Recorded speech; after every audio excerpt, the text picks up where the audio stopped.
My name is Audrey, 33 years old, and for the last 4 years, my entire family thought I was locked away in a high-security rehabilitation center. While my aunts sent tear-stained sympathy cards and my cousins whispered about my tragic downfall at every holiday gathering, I was actually 6,000 miles away, working 24 hours a day, building a financial technology empire. I had never touched a substance in my life. The lie was entirely manufactured by my mother, who found it easier to tell her country club friends I was an addict, rather than admit her daughter had quit her safe corporate job to join a volatile startup incubator in Estonia. I let them believe the lie. It gave me the silence I needed to build my company. But when I finally walked through my parents' front door for Thanksgiving dinner, expecting a quiet evening, I was ambushed by a cruel charade that pushed me to the absolute edge.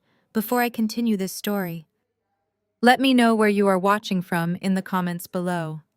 Hit like and subscribe if you have ever had to smile through the toxic lies of your own family. The crisp November air whipping across my face did nothing to prepare me for the suffocating atmosphere waiting inside my parents' Connecticut estate.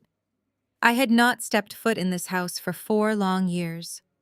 When I pushed open the heavy oak front door, the overwhelming scent of roasted turkey, expensive cinnamon candles, and my mother's heavy floral perfume immediately assaulted my senses. The sprawling foyer was packed with extended family members, holding crystal wine glasses. Laughter echoed off the vaulted ceilings, but the moment the heavy door clicked shut behind me, a profound and heavy silence fell over the entire room. 20 pairs of eyes turned to stare at me. I wore a simple, unbranded cashmere sweater and tailored trousers garments from a quiet luxury designer that cost more than my parents' first car, but to them, I simply looked plain. Before I could even take off my coat, my Aunt Martha pushed her way to the front of the crowd. Her eyes were brimming with dramatic performative tears. She practically threw her arms around my neck, squeezing me tight before pulling back to press something small and hard into the palm of my hand. I looked down.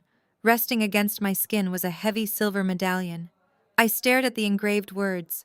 It was a 4-year sobriety coin. "I am so incredibly proud of you, Audrey."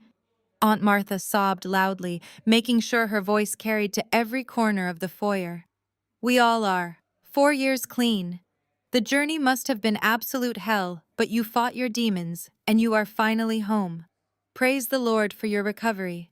I stood completely frozen, the silver coin heavy and cold in my hand. A sickening wave of realization washed over me. I knew my mother had spun tales to cover up my sudden departure to Europe, but I had assumed she told them I was finding myself or taking a sabbatical. I never imagined she had orchestrated an elaborate multi-year tragedy about me being a severe addict fighting for my life in a facility. The whispers began immediately. I could hear my cousins murmuring behind their wine glasses, casting glances filled with a toxic mixture of pity and superiority.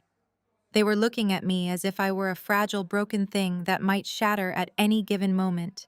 My heart pounded against my ribs, not from shame, but from a rising white-hot fury. I looked across the room and locked eyes with my mother, Patricia. She stood frozen by the grand staircase, her knuckles white as she gripped a silver serving tray. My father, Gregory, deliberately looked down at his shoes, entirely avoiding my gaze. My younger sister, Vanessa, stood next to him, a perfectly practiced smirk playing on her lips. She was drinking in my humiliation like it was vintage champagne. Before I could open my mouth to expose the insanity of Aunt Martha's comment, Patricia shoved her way through the crowd. Her perfectly manicured fingers dug into my upper arm like eagle talons. "Let us give Audrey some space to breathe, everyone," Patricia announced, with a bright, entirely fake smile. "She is still adjusting to the real world. Come with me to the kitchen, sweetheart. Let us get you a glass of sparkling water." She did not wait for my response. Patricia practically dragged me down the hallway and shoved me through the swinging doors into the massive industrial kitchen. The moment the doors swung shut, cutting off the chatter of the guests, her fake smile vanished instantly. Her face contorted into a mask of pure vicious panic. "You keep your mouth shut and you play along," Patricia hissed, pointing a diamond-adorned finger directly at my face. I stared at her in absolute disbelief. "Play along?" Mom, Aunt Martha just handed me a sobriety coin. You told the entire extended family that I am a recovering addict. Patricia crossed her arms, her posture rigid and defensive. What was I supposed to tell them, Audrey? That my 30-year-old daughter threw away a perfectly good management job to fly across the world and play startup games with a bunch of broke computer geeks. You embarrassed us. You walked away from a stable career. Your father is a vice president at the bank. Vanessa is a prominent dermatologist. We have a reputation in this community. I had to tell them something that made sense, something that garnered sympathy instead of judgment. I saved your reputation. You saved your own reputation, I fired back, keeping my voice dangerously low.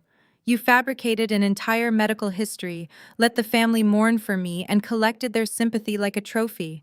Do you have any idea how disturbed that is? You listened to me. Patricia stepped closer, her voice dropping to a venomous whisper. You have been gone for 4 years. You did not call. You did not visit. You left me to field all the questions from the country club women. So yes, I told them you were in a luxury facility in the Swiss Alps, getting the help you desperately needed. It explained your absence perfectly. And now that you have crawled back here clearly with nothing to show for your little European adventure, you will not ruin this Thanksgiving. Jamal is here. His parents are here. You will sit down, you will act grateful for your recovery, and you will receive their pity with a smile. If you ruin this dinner, I will have security throw you out into the street. Do you understand me? I looked at the woman who brought me into this world. I saw the desperate, shallow vanity that consumed her entire existence. She was so blinded by her own manufactured reality that she did not even notice the posture I held or the complete lack of fear in my eyes. I had spent the last 4 years negotiating with ruthless venture capitalists and dismantling hostile takeovers in the European tech market. Patricia's suburban threats felt like child's play. I slipped the sobriety coin into my pocket and gave her a calm, icy smile. All right, Mom, I said smoothly. I will play the part. Let us go have a wonderful family dinner. Relief washed over her face, quickly replaced by her usual haughty demeanor. Good. Wash your hands. Dinner is being served. When I emerged into the formal dining room, the seating arrangement was exactly as I expected. I was placed at the very end of the long mahogany table, far away from the head where my father sat. Directly across from me sat my 30-year-old sister Vanessa and her husband Jamal.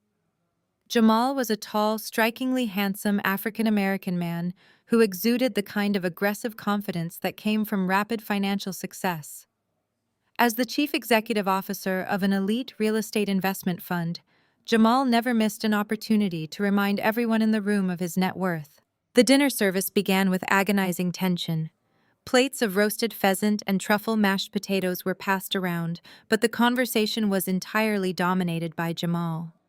He leaned back in his custom-tailored suit, casually adjusting his shirt cuff to ensure everyone got a clear view of the massive diamond-encrusted Patek Philippe watch resting on his wrist. The market has been incredibly volatile, Jamal announced loudly, swirling his wine. But my fund just closed a commercial acquisition in Manhattan that will yield a 22% return by Q3. It is all about knowing the right people and having the grit to execute. It requires a level of relentless dedication that most people simply do not possess. Gregory, my father nodded vigorously from the head of the table. You are an absolute visionary, Jamal. The bank was analyzing your recent acquisitions just yesterday. It is truly remarkable growth. We are so proud to have you in the family. I focused on cutting my food, perfectly content to let them stroke his ego. But Jamal, emboldened by the praise, turned his sharp gaze directly toward me. So Audrey, Jamal said, his voice dripping with condescension. 4 years is a long time to be out of the workforce. I imagine the gap on your resume is going to be quite the hurdle. Have you thought about what you are going to do now that you are supposedly clean? The entire table fell dead silent. Forks paused halfway to mouths. My mother shot me a warning glare from across the room. I am currently evaluating my options, I said politely, keeping my tone mild.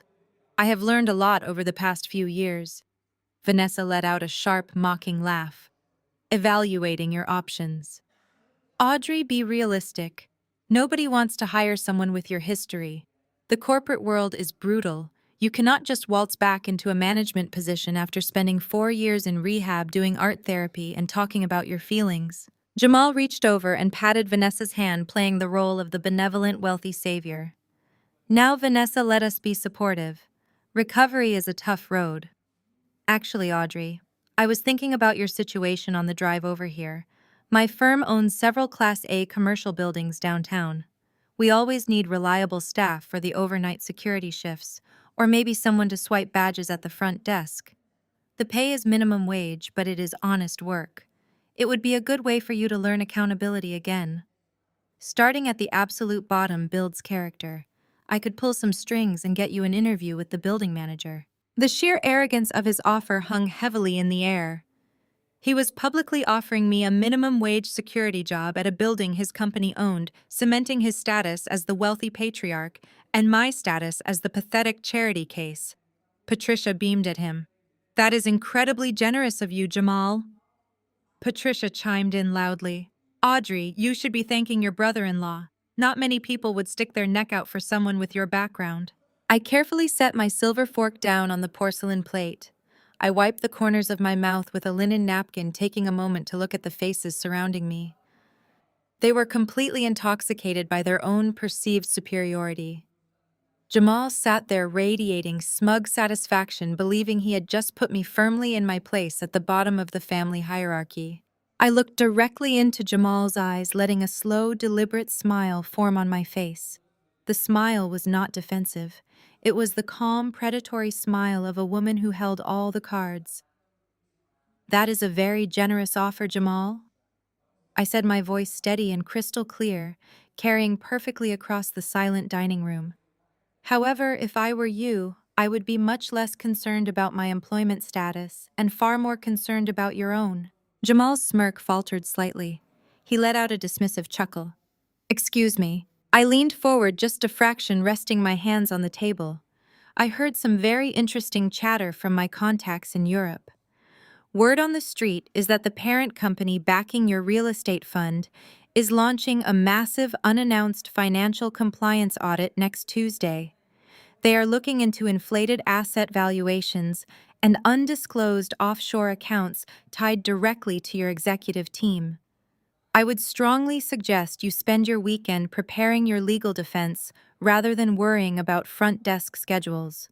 The color drained instantly from Jamal's face. The confident, booming executive vanished, replaced by a man who looked as though he had just been struck by lightning. His hand, still resting on the table, began to tremble visibly. A tiny bead of sweat broke out near his hairline.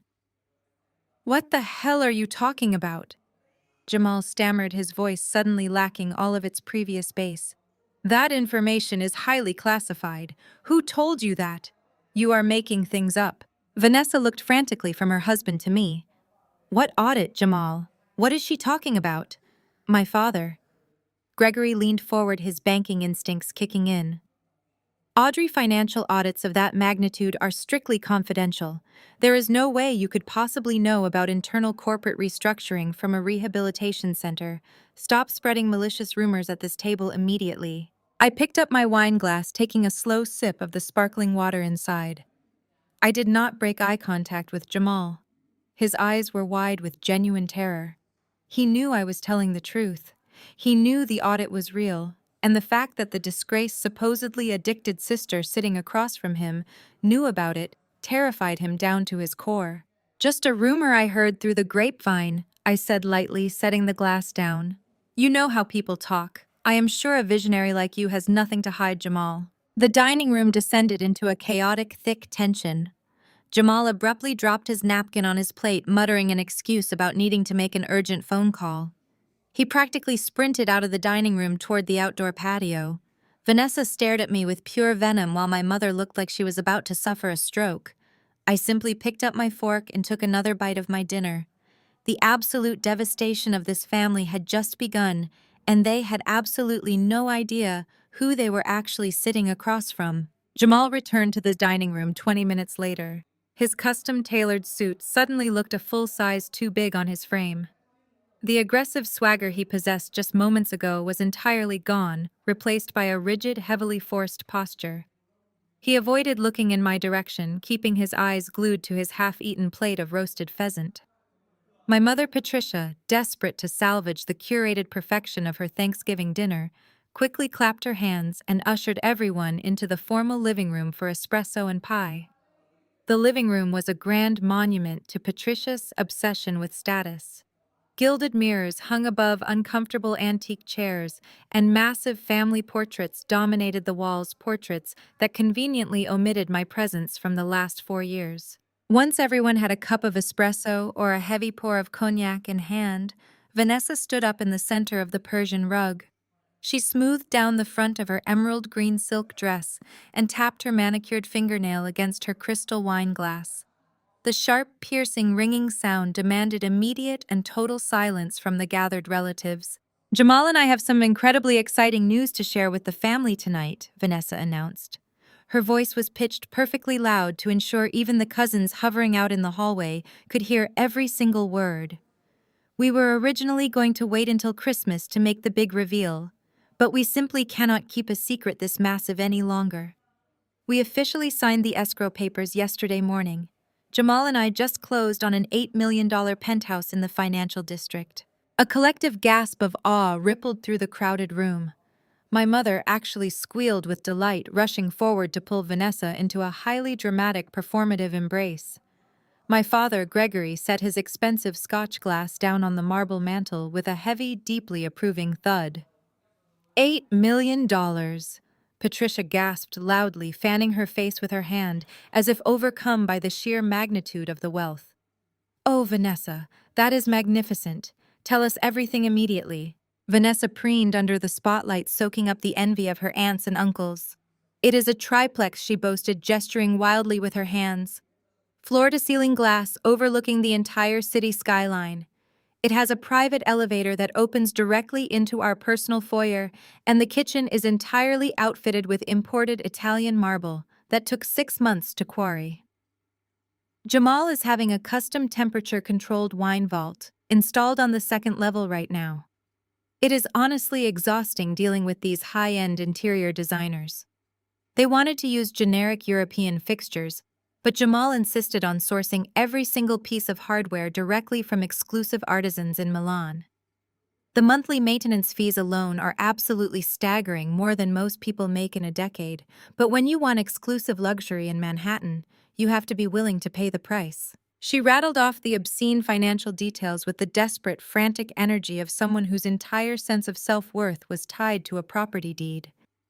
Jamal stood next to her, forcing a wide smile that did not quite reach his terrified eyes. He wrapped a heavy arm around her waist, playing the role of the devoted, wealthy provider for the audience, but his fingers were gripping her silk dress just a little too tightly. He was sweating. I could see the faint, undeniable sheen of moisture collecting at his hairline. He had clearly made his panicked phone calls out on the patio. He knew the financial guillotine was hanging directly over his neck, but he was trapped in this room, forced to perform outrageous wealth while his actual funds were likely freezing as we spoke. My father stepped into the center of the room, puffing out his chest with supreme arrogance. He looked at Jamal and Vanessa with genuine reverence. As a mid-level banker, Gregory worshipped nothing more than tangible assets and individuals claiming a high net worth. "This calls for a proper toast," Gregory declared, lifting his glass of scotch high into the air. "To Vanessa and Jamal. You two represent the absolute pinnacle of what this family stands for. Ambition, drive, and spectacular, undeniable success. Jamal, my boy, you are a financial titan. And Vanessa, my brilliant doctor, you have built a lifestyle that most people in this world cannot even fathom." He took a slow sip of his drink, letting the warm, sycophantic applause wash over the room. Then deliberately and slowly, Gregory turned his entire body to face me. I was standing quietly near the fireplace, holding a simple cup of black coffee, perfectly relaxed in my quiet luxury cashmere. The warmth in my father's eyes vanished instantly, replaced by a cold, calculating disgust. He was preparing to use his youngest daughter's triumph as a weapon against his greatest embarrassment. It really is a tale of two vastly different paths, Gregory said. His voice lowered into a tone of mocking theatrical sorrow designed to humiliate me. It is a perfect tragic lesson in choices and consequences. Look at your sister Audrey. Really look at her. Vanessa is 30 years old. She is a respected medical professional married to a financial powerhouse, and she now owns a massive piece of the Manhattan skyline. She listened to us. She stayed on the path we laid out for her. Gregory took an aggressive step toward me, gesturing with his glass. And then we have you. 33 years old. You had a solid foundation. You had a respectable, safe corporate job, but you threw it all away because you thought you knew better than your own parents. You thought you could run off to Europe and play startup games. And where did that arrogance get you? You spent 4 years destroying your mind and your reputation in a rehabilitation facility. And now you are standing here 33 years old, wearing plain clothes, drinking black coffee, and preparing to sleep in your childhood twin bed upstairs because you have absolutely nothing to your name. The living room fell dead silent. The cruelty of his words was meant to crush my spirit completely. It was designed to force me into a state of weeping submission in front of the extended family, to make me beg for their financial guidance and forgiveness. Patricia nodded in solemn agreement, playing the tragic, long-suffering mother perfectly. It breaks my heart, Gregory continued, shaking his head with fake pity, to see such wasted potential. To see one daughter conquer the world, while the other has to beg for a minimum wage security job from her younger sister's husband. I truly hope tonight serves as a wake-up call for you, Audrey. I hope you look at that $8 million penthouse and realize exactly what you threw away. I took a slow, measured sip of my coffee. The rich, bitter taste grounded me perfectly. I looked at my father, who was eagerly waiting for me to break down and cry. I looked at Vanessa, who was practically vibrating with smug, unearned superiority. And finally, I looked directly at Jamal. Jamal, who was currently swallowing hard, his eyes darting frantically toward the front door as if he wanted to sprint out into the street. I did not yell. I did not cry. I simply let a quiet, chilling smile touch my lips. "It is a beautiful story, Dad," I said. My voice was smooth, melodic, and perfectly composed. An $8 million penthouse in the financial district is certainly a bold acquisition, especially in this current economic climate. Real estate at that astronomical level requires ironclad financial transparency to clear the underwriters. I turned my gaze entirely to Jamal. The sheer panic in his eyes was now unmistakable. "I am sure the escrow process went flawlessly, Jamal," I said softly, deliberately, emphasizing every single syllable. Although buying luxury property while under a severe corporate compliance audit is an incredibly risky maneuver, the major banks tend to freeze assets without a single second of warning when they spot systemic irregularities. It would be a terrible, devastating shame if your closing funds suddenly became entirely unavailable by tomorrow morning. The silence that followed my remark was thick enough to choke on. Jamal gripped the edge of the dining table, his knuckles turning a stark, bloodless white. He opened his mouth to issue a sharp retort, but no sound came out. The sheer accuracy of my threat had paralyzed him completely. He knew that I knew. Patricia, entirely ignorant to the complex financial warfare happening right in front of her face, decided she had endured enough of my disruption. She clapped her hands together with a sharp, echoing smack, shattering the tension in the room.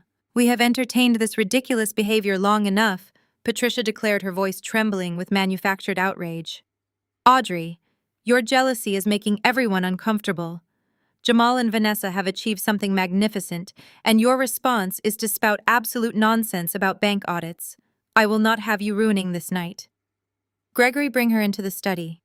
We need to handle that paperwork right now before her condition destabilizes any further." Gregory cleared his throat, adjusting his silk tie to regain his patriarchal authority. He gestured sharply toward the hallway. "Let us go, Audrey. We have family business to conduct. Vanessa, Jamal, please enjoy your dessert. We will return shortly." I set my empty coffee cup on the silver tray and followed my parents down the long, dimly lit corridor. Gregory's study was a monument to his fragile ego. The walls were lined with unread leather-bound books, mahogany paneling, and framed certificates from his mid-level banking achievements. He marched behind his massive desk and sat down heavily in his leather executive chair. Patricia stood rigidly by the door, acting as a highly aggressive sentinel. Gregory unlocked his top drawer and pulled out a thick manila folder. He slapped it down onto the center of the desk, pulling a gold-plated fountain pen from his breast pocket and placing it deliberately on top of the file. "Sit down," Audrey Gregory commanded, pointing to the rigid wooden guest chair opposite him. I remained standing. My cashmere sweater caught the warm light of the desk lamp as I crossed my arms looking down at the folder. "What is this, Dad?" Patricia stepped forward, her hands clasped tightly in front of her chest. She arranged her features into an expression of deep, suffocating maternal concern. "We are doing this for your own good, sweetheart. We have spent the last 4 years worrying ourselves sick while you were locked away in that facility. Your father and I have consulted with our estate planners, and we have come to a very difficult but necessary conclusion regarding the family trust and the deed to this estate." Gregory opened the folder and spun a thick, legally binding document around to face me. The bold, capitalized letters at the top read, "Voluntary Renunciation of Beneficiary Rights and Irrevocable Equity Transfer." I looked at the title, then shifted my gaze to my father. "You want me to sign away my inheritance." "It is a protective measure," Gregory said smoothly, using his practiced corporate voice. "You are a recovering addict, Audrey. The statistics for relapse are unfortunately very high. If we leave your portion of the family estate and the liquid trust funds in your name, we are essentially handing you a loaded weapon. What happens if you slip?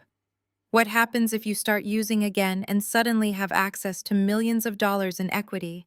You would squander it all on your demons. We cannot in good conscience facilitate your self-destruction." Patricia stepped closer, dabbing at her completely dry eyes with a tissue. "We love you too much to let you die with our money, Audrey. That is why your father had the lawyers draft this renunciation. By signing this, you agree to forfeit your direct beneficiary status.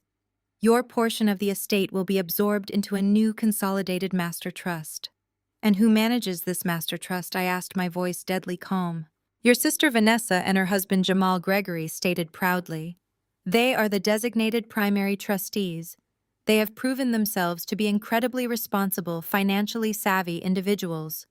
Jamal manages billions in commercial real estate. He knows exactly how to protect and grow assets. They will hold your portion of the inheritance in a discretionary protective fund. If you need money for basic living expenses or perhaps to pay for future rehabilitation programs, you can submit a formal request to Jamal. He will review your expenses and distribute an allowance as he sees fit." The sheer audacity of the scheme was breathtaking. They were weaponizing a completely fabricated medical history to legally strip me of my generational wealth, intending to hand my rightful equity directly to a man who was currently suffocating under a mountain of fraudulent debt. I reached out and picked up the document.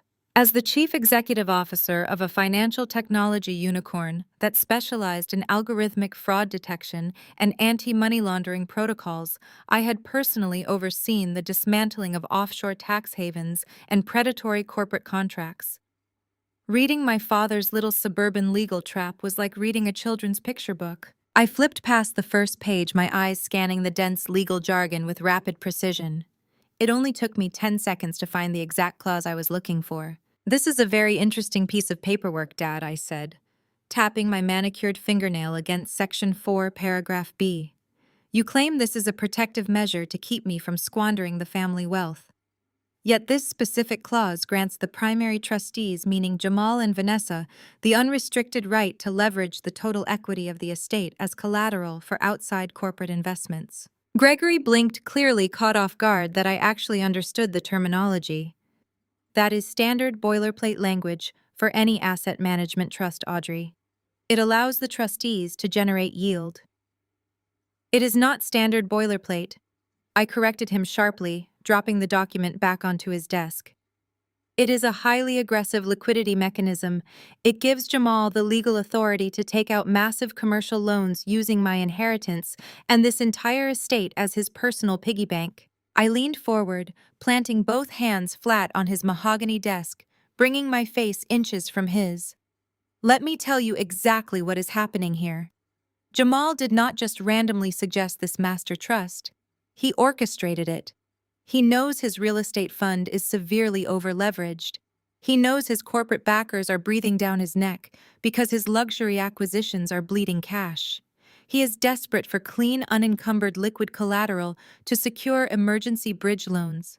So he convinced you and Mom that I am an unstable liability, manipulating your obsession with social status to get his hands on the deed to this house. Patricia gasped loudly, clutching her pearls.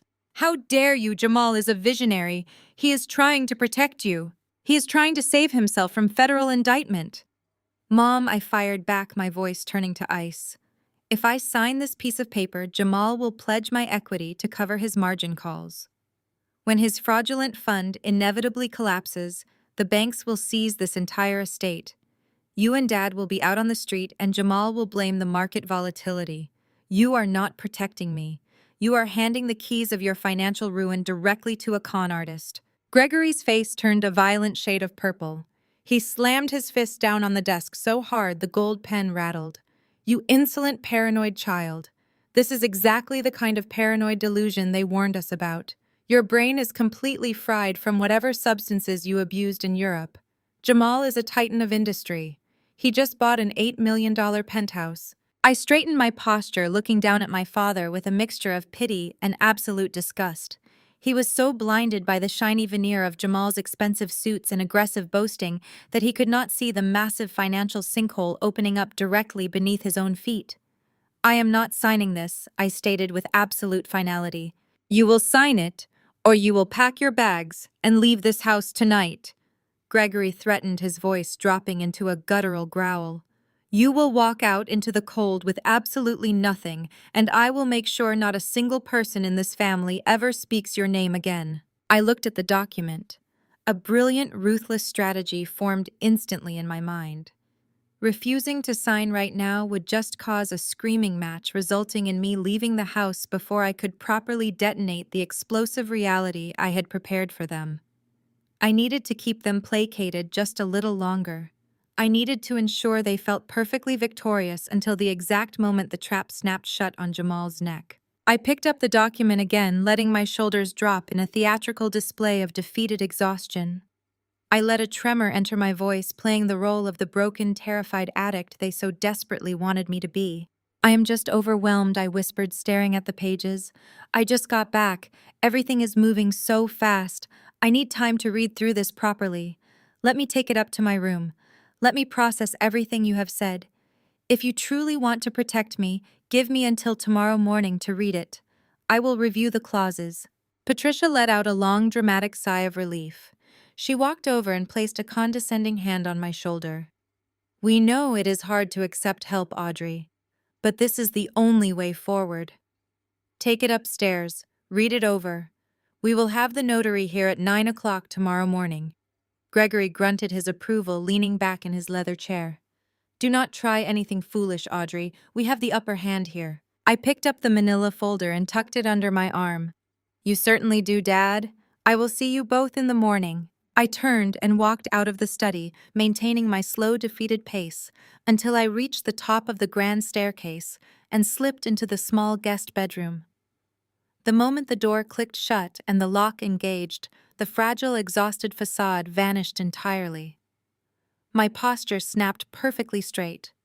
I tossed the folder onto the cheap mattress and immediately reached into the pocket of my trousers, pulling out my encrypted military-grade smartphone. I opened the secure messaging application, bypassing 3 separate biometric security gates to access a direct, untraceable communication channel to my chief operating officer back at our global headquarters in Estonia. I quickly snapped a high-resolution photograph of the entire legal document, specifically highlighting the predatory leverage clauses Jamal had inserted. I typed a rapid, ruthless command into the encrypted chat. Target confirmed. Jamal is actively attempting to secure fraudulent collateral against my family's private estate to float his margin calls. He is drowning. The compliance audit is no longer sufficient. Accelerate the timeline. Execute the hostile takeover of his entire asset management portfolio immediately. Trigger the debt covenants, freeze his operating accounts, and authorize the Aegis legal team to initiate the direct acquisition of his Manhattan penthouse holding company. I want him entirely liquidated by the time the market opens tomorrow. The red receipt pinged almost instantly. 3 seconds later, a reply flashed across my encrypted screen.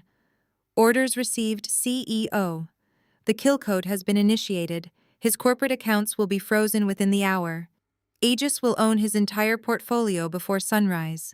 Enjoy your Thanksgiving dessert. I locked the phone and slipped it back into my pocket. I looked at the pathetic legal document resting on the bed. My parents thought they were cleverly manipulating a vulnerable addict out of her inheritance. They had absolutely no idea they had just handed a loaded bazooka to a financial warlord, and I was about to blow their entire fabricated reality straight to hell. I pulled the rickety wooden chair out from the corner of the room and sat down at the small desk.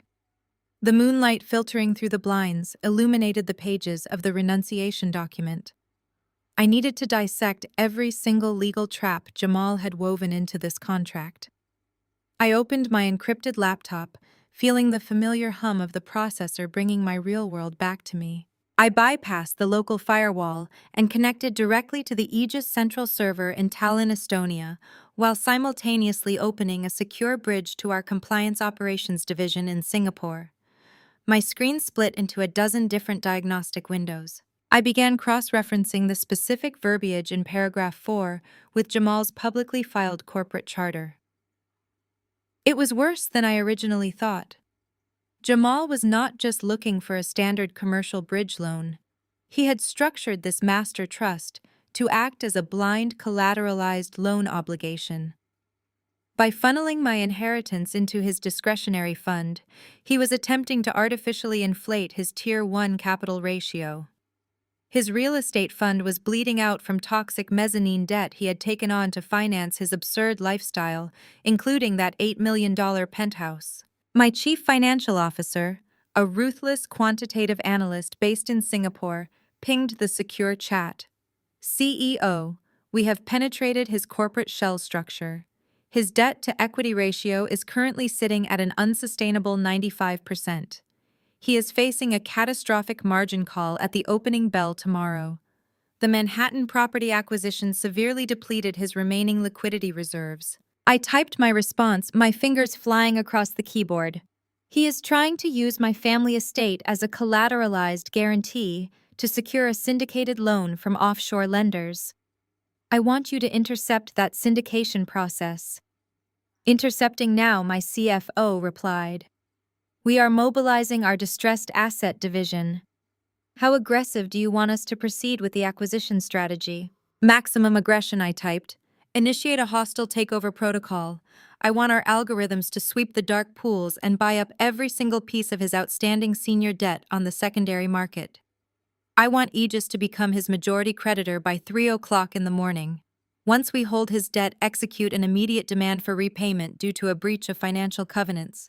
He has actively falsified his liquidity projections on his last quarterly filings, which legally triggers an automatic default event. The beauty of modern financial technology is its brutal, unforgiving speed. While my parents slept soundly down the hall, entirely convinced they had successfully manipulated their broken daughter, my proprietary algorithms were systematically dismembering their golden son's entire corporate empire. My team in Estonia began executing high-frequency trades, quietly purchasing Jamal's leveraged loans through a series of anonymous international shell companies. I turned my attention back to the physical contract on the desk. Jamal had made a fatal error in his utter desperation. To expedite the transfer of my assets, he had bypassed standard fiduciary compliance and inserted a blanket waiver of liability. It essentially indemnified him from any financial losses incurred through his reckless management of the trust. In the eyes of the Securities and Exchange Commission, coercing a vulnerable family member into signing a liability waiver to illegally secure corporate collateral was textbook wire fraud. I uploaded the high-resolution scans of the contract directly to my legal compliance team in Singapore. Run a full diagnostic analysis on this document, I commanded. Draft a comprehensive legal report detailing the conspiracy to commit fiduciary fraud and elder abuse, considering he intended to bankrupt my parents in the process. Prepare to forward this entire evidentiary package to the federal regulatory authorities on my direct signal. The digital command center on my screen lit up with a cascade of green confirmation receipts. Within 45 minutes, Aegis had successfully acquired 68% of Jamal's outstanding corporate liabilities. He was no longer answering to his original private equity lenders. He was answering directly to me. Debt acquisition complete. The notification from Estonia flashed across my screen. We have officially triggered the default covenants. His corporate operating accounts are now entirely frozen. The Manhattan Penthouse Holding Company is under our direct receivership pending liquidation. He is financially paralyzed. I leaned back in the creaky wooden chair, letting out a long, slow breath. The sheer precision of the financial execution was intoxicating. Jamal had built his entire identity on the grand illusion of vast, untouchable wealth. He used that illusion to manipulate my parents to openly belittle me and to demand total submission from everyone around him. But wealth built on toxic corporate leverage was nothing more than a house of cards waiting for a strong gust of wind. I was that wind. I closed the laptop and walked over to the small window overlooking my parents' manicured front lawn. The sky was just beginning to turn a faint bruised shade of purple as dawn approached. In just a few hours, the sun would rise and the great Thanksgiving facade would resume. Vanessa would wake up believing she was the undisputed queen of Manhattan. My father would wake up believing he had saved the family legacy. My mother would wake up believing she had successfully hidden her greatest social shame. And Jamal would wake up to the absolute destruction of his entire world. I walked back to the bed, picked up the folder, and placed it neatly on the nightstand. I lay down on the cheap mattress, pulling the thin blanket over my shoulders. I did not need a full night of sleep. The adrenaline of the impending corporate slaughter was more than enough to sustain me. I closed my eyes, a serene smile resting on my face, patiently waiting for the morning light. Morning arrived with the harsh, bright sunlight of a crisp Connecticut winter, pouring through the thin blinds of my childhood bedroom. I had not slept a single minute. The adrenaline from executing the financial decapitation of my brother-in-law kept my mind sharp and perfectly focused. I rose from the narrow twin bed, walked into the adjoining bathroom, and began to prepare for the day. I dressed with meticulous care. I selected a pair of tailored wool trousers and a cream-colored silk blouse from a boutique in Milan that did not bother sewing logos into their garments. To my family, I would look like a woman wearing a basic, inexpensive outfit. To anyone who actually understood the architecture of true wealth, I looked like a woman who owned the building. I descended the grand staircase following the rich aroma of freshly ground espresso and baked pastries. The entire family was already gathered in the massive open-concept kitchen. The space was a blinding display of white marble and stainless steel appliances that my mother rarely used for actual cooking. Vanessa was sitting on a high velvet bar stool at the center island. She was wearing a matching designer athleisure set, draped in visible flashy logos, loudly dictating her demands to an interior decorator over the phone. Jamal sat next to her, staring down at his smartphone. The arrogant posture from the previous night had completely evaporated. His broad shoulders were hunched, and his face held a sickly grayish pallor. He kept refreshing his screen, his thumb swiping down with a frantic, desperate rhythm. I knew exactly what he was looking at. He was staring at a cascade of bright red banking alerts, notifying him of massive, inexplicable account freezes. Patricia stood by the espresso machine arranging imported croissants on a silver platter. Gregory was seated at the breakfast nook reading the Wall Street Journal with his reading glasses perched on the bridge of his nose. "Good morning," I said, my voice bright and perfectly steady. The kitchen went entirely still. Vanessa abruptly ended her phone call, tossing her phone onto the marble counter with a sharp clatter. She looked me up and down, her lips curling into a sneer of pure disdain. "Well, look who finally decided to join the real world," Vanessa mocked. "I am surprised you did not sleep until noon." They say the fatigue during early recovery can be absolutely crippling. I ignored her bait, walking calmly toward the espresso machine. As I reached into the pocket of my trousers to pull out my lip balm, my fingers accidentally caught the edge of my wallet. A sleek, heavy rectangular object slipped free from the leather card holder. It hit the solid marble floor. It did not make the light plastic clicking sound of a normal credit card. It made a distinct, heavy metallic ringing sound. The solid titanium echoed sharply across the quiet kitchen. I paused, looking down at the black titanium American Express Centurion card resting on the white marble. Before I could bend down to retrieve it, Vanessa slid off her bar stool with lightning speed. She snatched the heavy black card off the floor, holding it up between her manicured fingers. Her eyes narrowed as she examined the unmistakable silver gladiator emblem and my name engraved clearly across the front. Audrey Hayes. For a fraction of a second, absolute shock registered on her face. The Centurion card, universally known as the Black Card, was the ultimate, undisputed symbol of limitless financial power. It was an invitation-only status symbol reserved for ultra-high net worth individuals who spent tens of millions of dollars annually. But Vanessa, deeply programmed by years of viewing me as a pathetic failure, instantly rejected the reality in front of her eyes. Her shock morphed rapidly into loud, malicious laughter. She threw her head back, cackling so hard she had to lean against the marble island for support. "Oh my God!" Vanessa shrieked, waving the heavy metal card in the air. "Mom, Dad, you have to see this. This is the saddest, most pathetic thing I have ever witnessed in my entire life." Patricia hurried over, wiping her hands on a dish towel. "What is it, Vanessa? What did she do now?" Vanessa tossed the titanium card onto the center of the kitchen island. It landed with another heavy clink right next to Jamal's frantic hands. Jamal did not even look up. He just kept violently refreshing his banking application, entirely consumed by his own impending doom.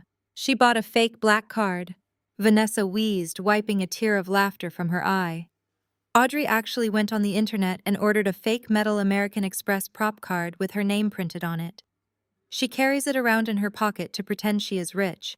Gregory lowered his newspaper and peered over his glasses, his expression instantly darkening with severe disapproval. He stood up from the breakfast nook and marched over to the island, picking up the titanium card. He inspected its weight, turning it over in his hands. "Audrey," Gregory said, his voice dropping into a tone of profound, disappointed disgust. "This is crossing the line from embarrassing into genuinely concerning psychological territory. Do you have any idea how ridiculous this makes you look? Buying fake status symbols online to overcompensate for your complete lack of financial stability is a symptom of deep delusion." I stood perfectly still, resting my hand lightly on the edge of the counter. "It is just a card, Dad," I said mildly. "Please hand it back to me." Vanessa slammed her hand on the counter. "Do not act like it is just a card. Do you even know what a real Centurion card requires, Audrey? You do not just apply for it. You have to be invited by American Express. You have to spend at least $5 million a year just to get on their radar." Jamal is a highly successful executive managing a massive portfolio, and even he is currently waiting for his invitation to be processed. She turned to her husband, completely oblivious to his catastrophic state. "Tell her, Jamal. Tell her how exclusive the Centurion tier actually is. Tell her how insane she looks carrying a metal prop around while living in a rehab facility." Jamal slowly raised his head. His eyes were completely bloodshot. The whites of his eyes were mapped with broken red vessels from a night of absolute suffocating terror. He looked at the heavy black card resting in Gregory's hand. For a man who obsessed over wealth, Jamal recognized the distinct laser etching and the specific weight of genuine aerospace-grade titanium. He knew it was not a prop. He knew it was real. And in that singular, suspended moment, as he stared at my name engraved on the unlimited credit line, a terrifying realization began to dawn on his face. He slowly looked up from the card and made direct eye contact with me. I maintained a blank, pleasant expression, but I let one eyebrow arch ever so slightly. Jamal swallowed hard. His Adam's apple bobbed visibly in his throat. He opened his mouth to speak, but his voice completely failed him. See, Vanessa scoffed, misinterpreting her husband's terrified silence as pure disdain. Jamal cannot even find the words to describe how pathetic this is. You are 33 years old, Audrey. You have zero income. You have zero assets. You are about to sign away your inheritance today, just so we can protect you from yourself.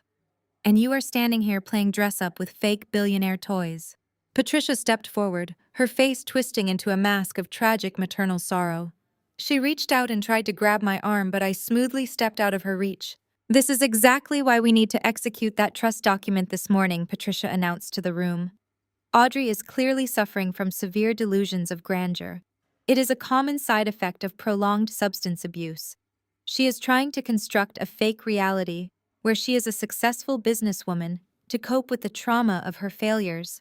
We cannot let her manage a single dime of our money.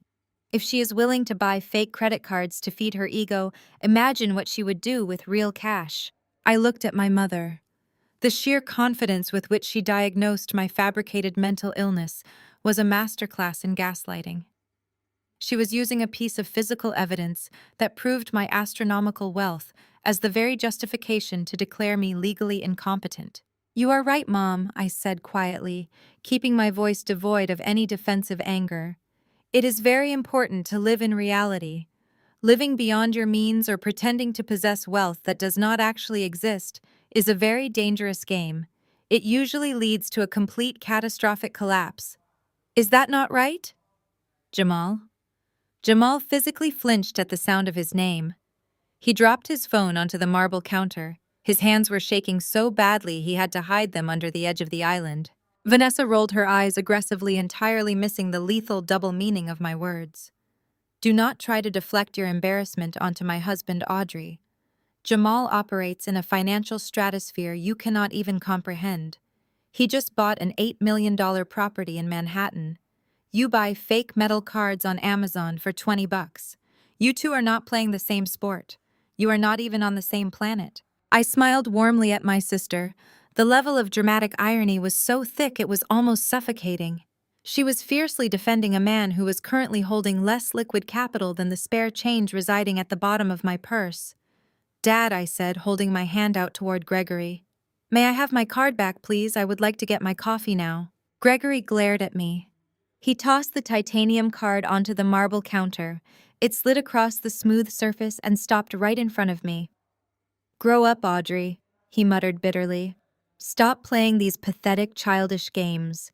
You are humiliating yourself, and you are embarrassing this family. I picked up the black card, feeling its familiar, comforting weight in my palm. I slipped it smoothly back into my wallet and secured it inside my pocket. I appreciate the financial advice, Dad, I said politely. I really do. It is always fascinating to hear how this family views wealth and success.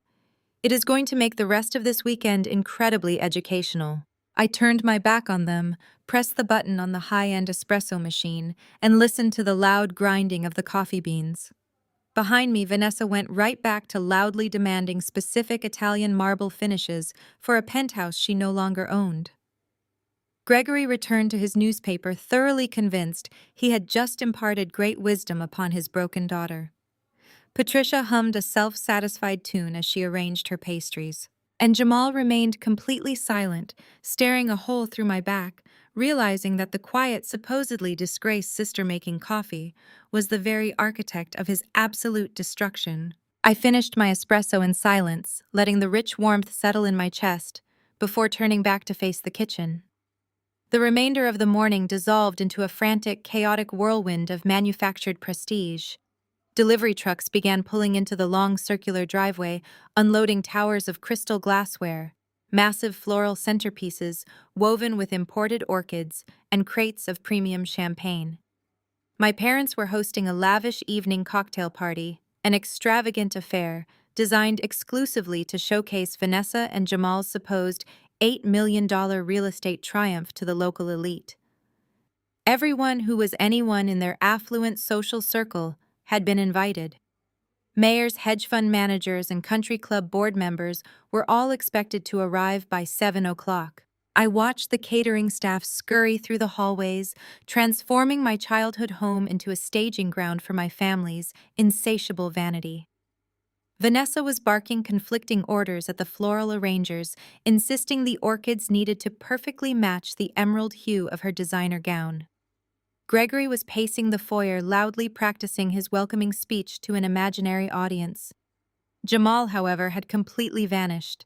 He had locked himself in Gregory's home office upstairs, undoubtedly making frantic, desperate calls to offshore banks that were currently legally prohibited from acknowledging his existence. My algorithm had already locked him out of his own life. Around 2 in the afternoon, my mother cornered me in the hallway. Her face was flushed with the stress of hosting, but her eyes held a distinct predatory gleam. She grabbed my elbow and steered me firmly away from the bustling catering crew, pushing me into the small, cramped laundry room at the back of the house.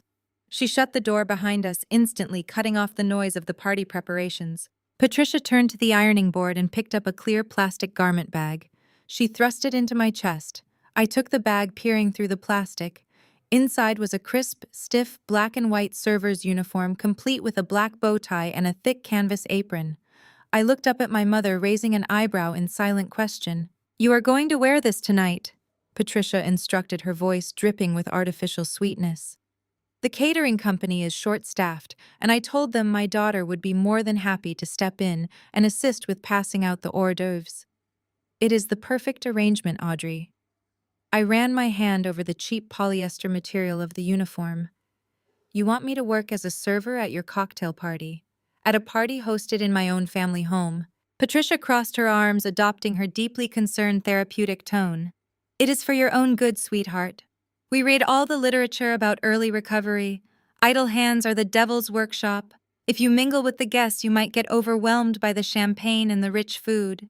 You might feel tempted to relapse. Keeping you busy with manual labor will keep your mind focused.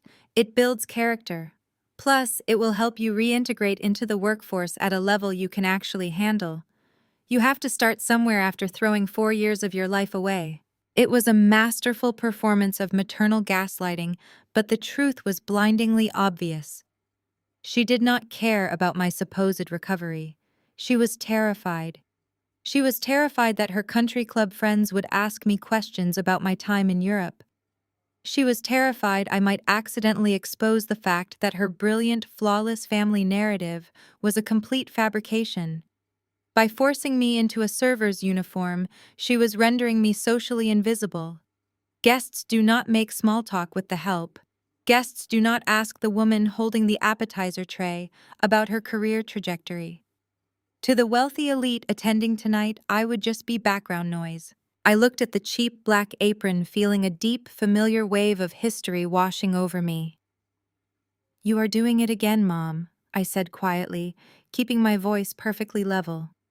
"You are hiding me in plain sight, just like the year I turned 22. Do you remember that I had just bought my college graduation dress with my own money from my graphic design gigs? It was a beautiful silk piece. But Vanessa spilled bleach on her prom dress 2 days before her dance. You walked into my room, took my graduation dress right out of my closet and handed it to her. You told me to just wear a plain black skirt to my graduation because Vanessa's prom pictures were more important for the family albums." Patricia's jaw tightened. Her eyes flashed with sudden defensive anger. "That is entirely different, and you are being wildly dramatic. Vanessa was the high school valedictorian. Her prom was a major social event. Your graduation was just an obligatory ceremony at a state school. We made a practical family decision. Just like this is a practical family decision. You are an unemployed, recovering addict, Audrey. I am not going to let you wander around my cocktail party, making my guests uncomfortable with your presence. You will put on that uniform, you will serve the caviar, and you will not speak unless spoken to. If you refuse, you can pack your bags and get out of my house before the first guest arrives." She stared at me, daring me to fight back. She wanted me to cry. She wanted me to throw the uniform on the floor and storm out of the house in a fit of disgraced tears. It would have given her the perfect excuse to play the victimized mother whose unstable daughter ruined yet another holiday. Instead, I gripped the plastic garment bag and let a slow, terrifyingly calm smile spread across my face. My mother was so blinded by her desire to strip me of my dignity that she could not see the absolute poetic justice she was handing me. By forcing me to serve drinks in a cheap polyester uniform, she was setting the stage for the most spectacular, devastating public execution in the history of Manhattan high society. When the truth finally dropped tonight, the sheer contrast between the woman holding the serving tray and the woman commanding a multi-billion-dollar global financial empire would shatter her social standing into a million unrecoverable pieces. "You are absolutely right, Mom," I said smoothly, my voice lacking any trace of defeat. "Idle hands are dangerous. I would love to help serve your guests tonight. It will give me a fantastic vantage point to observe exactly how this family operates in its natural habitat." Patricia blinked momentarily, thrown off balance by my cheerful compliance. She frowned, eyeing me with deep suspicion, searching for any hint of sarcasm or rebellion. Finding none, she quickly adjusted her posture back to her haughty stance. "Good," Patricia snapped, smoothing down her designer blouse. "Be in the kitchen by 6:30 sharp. The catering manager will assign you your tray. And remember, Audrey, do not embarrass us. Keep your head down." "I will be the perfect servant," I promised, stepping out of the laundry room. I walked upstairs to my childhood bedroom carrying the black and white uniform. I laid it out carefully on the twin bed. The trap was fully set. The guests were arriving soon. And Jamal, who was currently pacing holes into the floorboards of my father's office, was about to walk directly into a financial slaughterhouse, completely unaware that his executioner would be the very woman pouring his champagne. I slipped the starched black apron over my head and tied the strings tightly at my waist. The stiff canvas felt entirely foreign against my tailored silk blouse, but the disguise was remarkably effective. I looked exactly like the dozen other catering staff hired to blend seamlessly into the background. I walked down the back staircase and pushed through the swinging doors into the catering prep area. The kitchen was a blur of frantic energy. Chefs shouted orders over the hiss of searing scallops, and servers rushed back and forth with polished silver trays. The catering manager, a stressed woman with a clipboard, shoved a heavy tray of crystal champagne flutes into my hands without even looking at my face. She pointed toward the main living room and ordered me to circulate. I stepped out of the kitchen and into the dazzling, overwhelming theater of my parents' social ambition. The living room had been transformed into a high society showcase. A jazz quartet played softly in the corner, their music floating above the low, steady hum of affluent networking. Women dripping in diamonds, and men trapped in bespoke Italian suits stood in tight clusters exchanging business cards and artificial compliments. Patricia was holding court near the grand fireplace, introducing Vanessa to the wife of a prominent local politician. My father was entirely in his element, shaking hands with bank executives and loudly ensuring everyone knew the exact price tag of the scotch he was pouring. I moved through the crowd with practiced invisibility. It is truly astonishing how quickly wealthy people learn to ignore the individuals serving their drinks. I navigated the sea of designer gowns and tailored tuxedos, offering champagne with a polite, silent nod. Nobody looked at my face. I was just a uniform, a pair of hands holding a tray. It gave me the ultimate unrestricted freedom to observe everything. My eyes scanned the room and locked onto my target. Jamal was holding court in the far corner of the sunroom, physically separated from the rest of the party by a row of massive potted ferns. He was surrounded by a tight circle of older, extremely wealthy Wall Street investors. These were the apex predators of the Manhattan real estate market, men who controlled billions in private equity.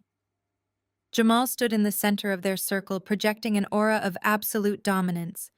He had a fresh glass of bourbon in his hand, and his chest was puffed out, stretching the fabric of his custom suit. He was putting on the performance of his lifetime. He had to. He knew his accounts were currently hemorrhaging cash, and these men were his only remaining lifeline. I approached their circle quietly, keeping my head slightly bowed, holding my tray of champagne flutes just outside their immediate line of sight. I stood perfectly still behind a large fern, letting their arrogant, booming voices wash over me. "You have to understand the modern financial landscape, gentlemen," Jamal announced, his deep voice rich with unearned confidence. "These new tech unicorns, these algorithmic financial firms popping up overnight, they think they can reinvent commercial real estate. They think a line of code can replace human intuition. It is highly amusing." An older investor with silver hair and a sharp, calculating gaze took a sip of his drink. "I heard you were trying to secure bridge financing through Aegis Financial Group, Jamal." Aegis is notoriously aggressive. They do not play by the traditional Wall Street rules. Their compliance algorithms are legendary for stripping high-risk portfolios down to the bone. "Are you sure you want to invite that kind of digital scrutiny into your new Manhattan acquisition?" Jamal let out a loud, booming laugh. It sounded rich and authentic to the untrained ear, but I could hear the faint, desperate rattle of panic hiding beneath it. "Aegis is just a machine," Richard Jamal said, waving his hand dismissively. "And machines are programmed by men. Men have weaknesses. Men have a price. You just have to know how to navigate the human element. Aegis might front an impenetrable digital fortress, but their underwriting department is still run by mid-level executives who make a fraction of what we do." I remained perfectly still, the silver tray balanced effortlessly on my fingertips. My mind sharpened into absolute razor-sharp focus. Jamal was talking about my company. He was standing in my parents' sunroom, bragging to a group of billionaire investors about how he planned to outsmart the very financial empire I had built from the ground up. "I have a guy inside their compliance division," Jamal continued, lowering his voice conspiratorially to draw the investors closer. "A senior director. We play golf together at a private club in New Jersey. These Silicon Valley types are incredibly naive. They think their firewalls are absolute. I wired a $500,000 consulting fee to an anonymous shell company in Delaware last Tuesday. My guy at Aegis instantly expedited our underwriting approval. He manually overrode the risk assessment algorithm. The capital injection from Aegis will hit my corporate accounts by Monday morning, fully securing the Manhattan penthouse and wiping out my existing margin calls. We bypassed their entire digital security apparatus with a single handshake and a wire transfer. That is how real business gets done. You do not beat the algorithm, you buy the man behind it. I had to bite the inside of my cheek to stop myself from laughing out loud. The sheer monumental stupidity of his claim was staggering. It proved exactly how outdated and archaic his entire business model truly was. Aegis did not have a human underwriting department. My entire business model was built on eliminating human corruption from the lending process. Our compliance protocols were completely automated, governed by a quantum processing AI that I had personally coded during my first 2 years in Estonia. There was no senior director to bribe. No human being at Aegis had the security clearance to manually override a risk assessment on a multi-million-dollar commercial acquisition. Jamal had not bribed an Aegis executive. He had fallen for a phantom scam. He had wired $500,000 of his rapidly dwindling liquidity to a fraudulent Delaware shell company, desperately believing he was buying a backdoor into my empire. And worse, by authorizing that highly suspicious unverified wire transfer while under an active compliance audit, he had triggered the highest tier of the Aegis anti-money laundering protocol. He had just handed my algorithms the exact federal wire fraud evidence they needed to legally seize his entire remaining portfolio. He was bragging about the very transaction that had just sealed his financial coffin. The older investor nodded slowly, looking impressed by Jamal's ruthless maneuvering. "Well played, Jamal. Traditional leverage always wins. Cheers to the new penthouse." The men raised their glasses in a toast. I decided this was the perfect moment to make my presence known. I stepped out from behind the fern and walked directly into the center of their circle, holding the silver tray of fresh champagne flutes high. "Refreshments, gentlemen," I asked, my voice smooth and deferential. Jamal turned around, an irritated scowl already forming on his face at the interruption. He reached out to grab a flute without looking at me. "Hey, sweetie, Leave the whole tray on the side table. We are discussing high-level capital. His eyes briefly flicked up to my face.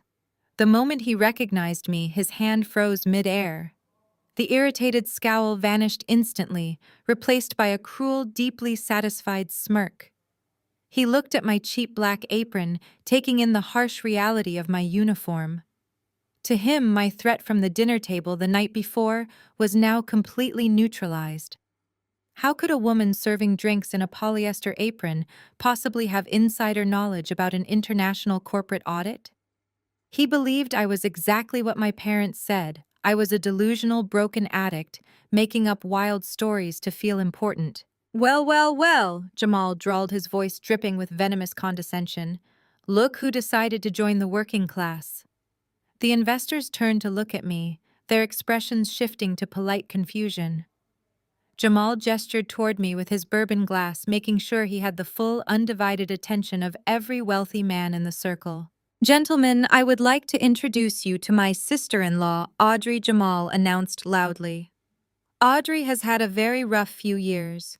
She spent a long time locked away in a rehabilitation facility, fighting some severe personal demons. But my wife and I strongly believe in second chances. We believe in the power of honest manual labor to build character. We asked the catering company to let her pass out drinks tonight to help her reintegrate into society. It is the least we can do to keep her off the streets. A heavy, uncomfortable silence fell over the group of investors.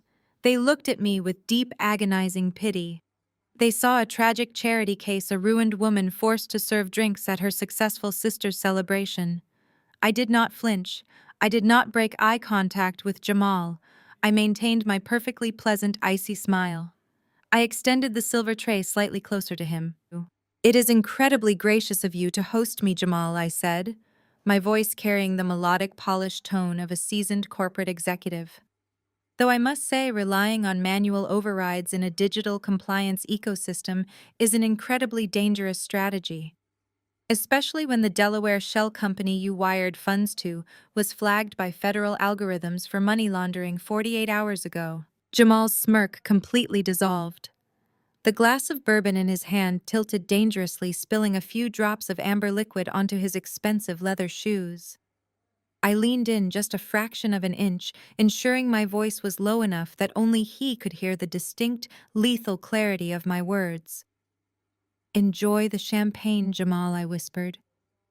Because Aegis does not employ human underwriters, you bribed a ghost, and the federal wire fraud alert just hit the centralized banking registry. I turned gracefully on my heel, the silver tray balanced perfectly in my hand, and walked away into the crowded room, leaving Jamal standing paralyzed in a circle of billionaires, completely trapped in a nightmare of his own making. I merged back into the glittering sea of guests, the heavy silver tray perfectly balanced in my hand. The jazz quartet shifted to an upbeat tempo, completely ignorant of the financial devastation I had just unleashed in the sunroom. I glided past groups of politicians and socialites, collecting empty glasses with the practiced invisible grace of the hired help. My heart beat with a steady rhythmic calm. The countdown had officially begun. Across the room, Vanessa had been tracking my movements. She had seen me approach Jamal's circle. She had seen the way her husband suddenly turned the color of ash and swayed on his feet the moment I walked away. In Vanessa's deeply distorted reality, she assumed I had begged him for money or said something humiliating about my fabricated recovery in front of his billionaire investors. She was not going to let a perceived slight against her pristine image go unpunished. I saw her lock eyes with me from across the grand living room. Her emerald green silk dress rustled sharply as she broke away from the local mayor's wife and marched directly into my path. I held a fresh tray of expensive ruby-red Pinot Noir, navigating a narrow space between two massive marble pillars. Vanessa did not slow down. She accelerated. As I stepped sideways to allow a guest to pass, Vanessa deliberately lunged into my personal space. She thrust her elbow violently outward, slamming it directly into the center of my silver tray. The collision was catastrophic. The tray flipped sharply backward. 6 crystal glasses shattered against the polished hardwood floor with a deafening crash. The deep dark red wine exploded through the air in a violent arc, splashing directly across the front of Vanessa's immaculate emerald gown. The jazz music abruptly stopped. A collective gasp rippled through the crowded living room. Every single conversation died instantly. Dozens of wealthy guests turned their heads, their eyes wide with shock, as the dark wine dripped from Vanessa's designer dress onto the expensive Persian rug. Vanessa let out an ear-piercing theatrical shriek. She looked down at her ruined dress, her chest heaving with manufactured outrage. She looked up at me, her eyes burning with pure, unadulterated hatred.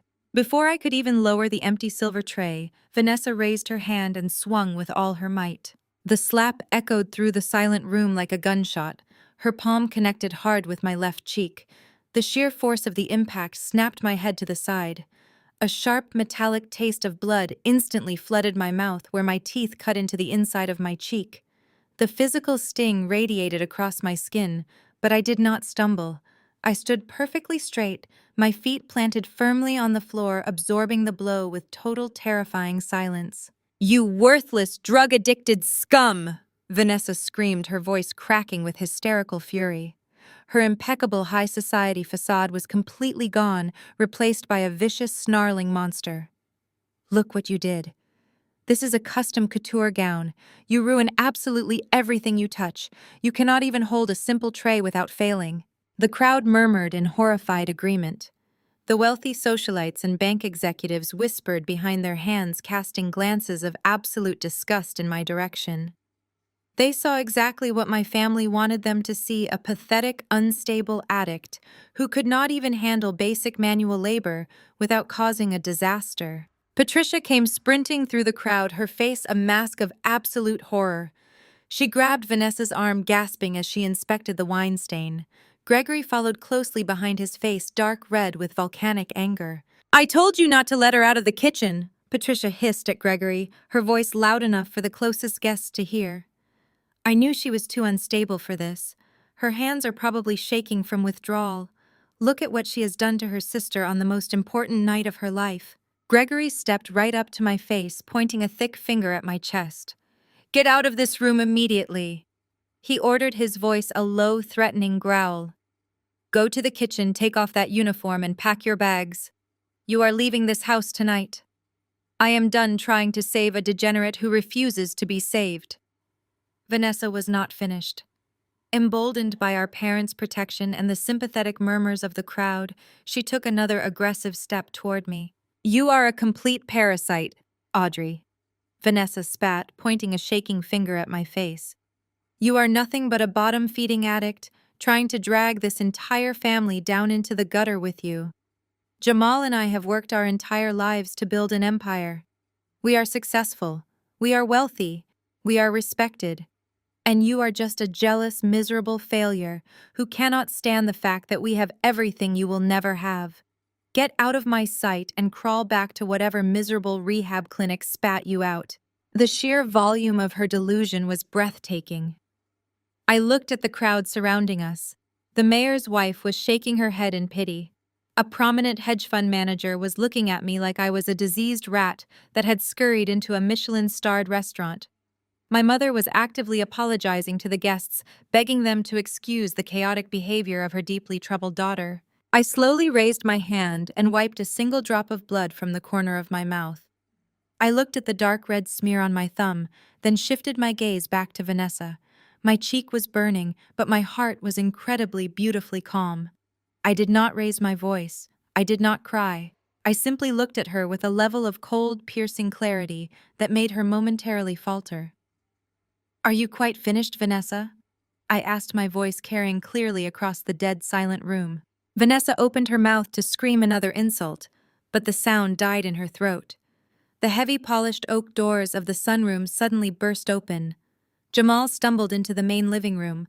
He looked like a man who had just witnessed a murder. His custom suit jacket was unbuttoned, his silk tie was loosened, and he was gripping his smartphone so tightly his knuckles were white. He was hyperventilating, taking short, ragged gasps of air. "Jamal," Vanessa asked, her hysterical anger snapping into confusion. "Honey, what is wrong? This lunatic just ruined my dress. Tell them to throw her out." Jamal did not look at Vanessa. He did not look at my parents. His bloodshot, terrified eyes locked entirely onto me. He took a stumbling step forward, completely ignoring the massive wine stain on his wife's gown. But before Jamal could utter a single word, the atmosphere in the room shifted. It did not happen with a shout or a scream. It happened with a synchronized mechanical hum.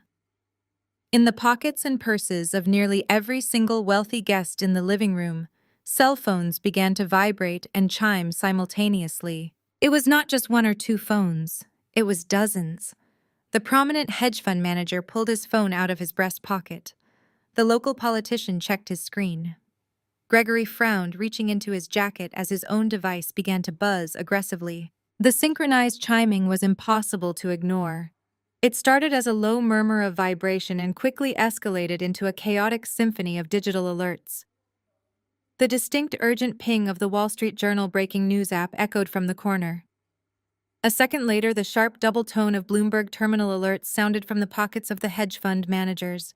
Then came the unmistakable notification chime of the Forbes digital edition dropping its latest publication. It was a coordinated global media blast. The kind of aggressive, simultaneous push notification reserved for massive economic disruptions or unprecedented corporate shakeups. The jazz quartet awkwardly stopped playing entirely. The musicians lowered their instruments, sensing the sudden shift in gravity. The wealthy guests who just moments ago had been sneering at me with thinly veiled disgust now stared down at their glowing screens. Patricia let out an exasperated sigh. She smoothed down her skirt, completely oblivious to the financial earthquake leveling her living room. "Please, everyone," she announced with forced politeness. "We are dealing with a private family matter. I must ask you all to kindly silence your devices." Nobody moved to mute their phones. Nobody even acknowledged my mother. They were entirely captivated by the breaking news alerts flashing across their lock screens. The prominent hedge fund manager, the man who had looked at me as if I were a disease just 60 seconds ago, suddenly went perfectly rigid. The color drained from his face at a terrifying speed. He read the alert on his phone, blinked hard as if his eyes were deceiving him, and read it again. His jaw went slack. Slowly, mechanically, he raised his head. He did not look at Jamal. He did not look at my parents. His wide, horrified eyes locked directly onto me. He stared at the cheap black apron tied around my waist. He stared at the red mark blossoming on my cheek from Vanessa's slap. He stared at the broken crystal and spilled wine at my feet. A visible tremor shook his hand as he clutched his phone. Beside him, the local politician let out a sharp, genuine gasp. He took a stumbling step backward, bumping into a marble pillar. "Good God," the politician whispered, his voice carrying perfectly in the dead, silent room. Gregory finally managed to pull his own phone from his breast pocket. He was annoyed, preparing to silence the device and regain control of his ruined cocktail party. He tapped the screen to wake it up. The bright light illuminated his furrowed brow. I watched my father read the push notification. I watched the exact moment his brain attempted to process the impossible words floating on the screen. His eyes darted rapidly back and forth across the text. His mouth opened, forming a silent word, but his vocal cords completely paralyzed. The phone slipped from his trembling fingers, hitting the hardwood floor with a sharp crack. It landed face up, the bright screen broadcasting the alert to the ceiling. Vanessa, entirely consumed by her ruined emerald gown and her hysterical rage, finally noticed that she had lost the attention of her audience. She turned around, glaring at the guests. "What is wrong with all of you?" she shrieked, gesturing wildly at her stained dress. "I was just assaulted by a deranged addict in my own parents' home, and you are all staring at your emails." Jamal let out a sound that I can only describe as a dying animal gasping for its final breath. He fell to his knees right in the middle of the Persian rug. The expensive fabric of his custom trousers tore at the knee, but he did not notice. He buried his face in his hands, his broad shoulders shaking with violent, uncontrollable sobs. He was weeping.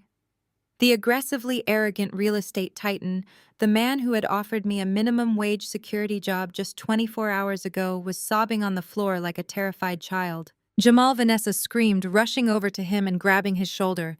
"Get up! What are you doing? Tell them to throw her out!" Jamal violently shoved her hand away. "Shut up, Vanessa," he roared, his voice cracking with absolute despair. "Just shut your mouth. We are dead. It is all gone. Everything is gone." Patricia rushed forward, her hands hovering nervously over her son-in-law. "Jamal, please, you are having a panic attack. Let Gregory get you a glass of water. The stress of dealing with Audrey has clearly pushed you over the edge." I remained standing in the exact same spot. I did not wipe the blood from my lip again. I stood tall, my spine perfectly straight, letting the full weight of my presence fill the room.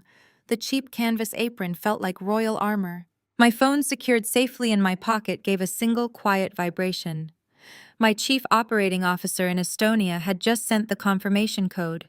The global media embargo had officially lifted. The digital trap had snapped shut with flawless, lethal precision. The guests began to whisper frantically to one another, pointing from their screens to me. The whispers grew louder, shifting from confusion to absolute, unadulterated awe. They were looking at the woman serving their drinks, and they were finally seeing the architect of the global financial market. I smiled. The real party was just beginning. The silver-haired investor, the one who had just toasted to Jamal's fraudulent success in the sunroom, broke the paralysis.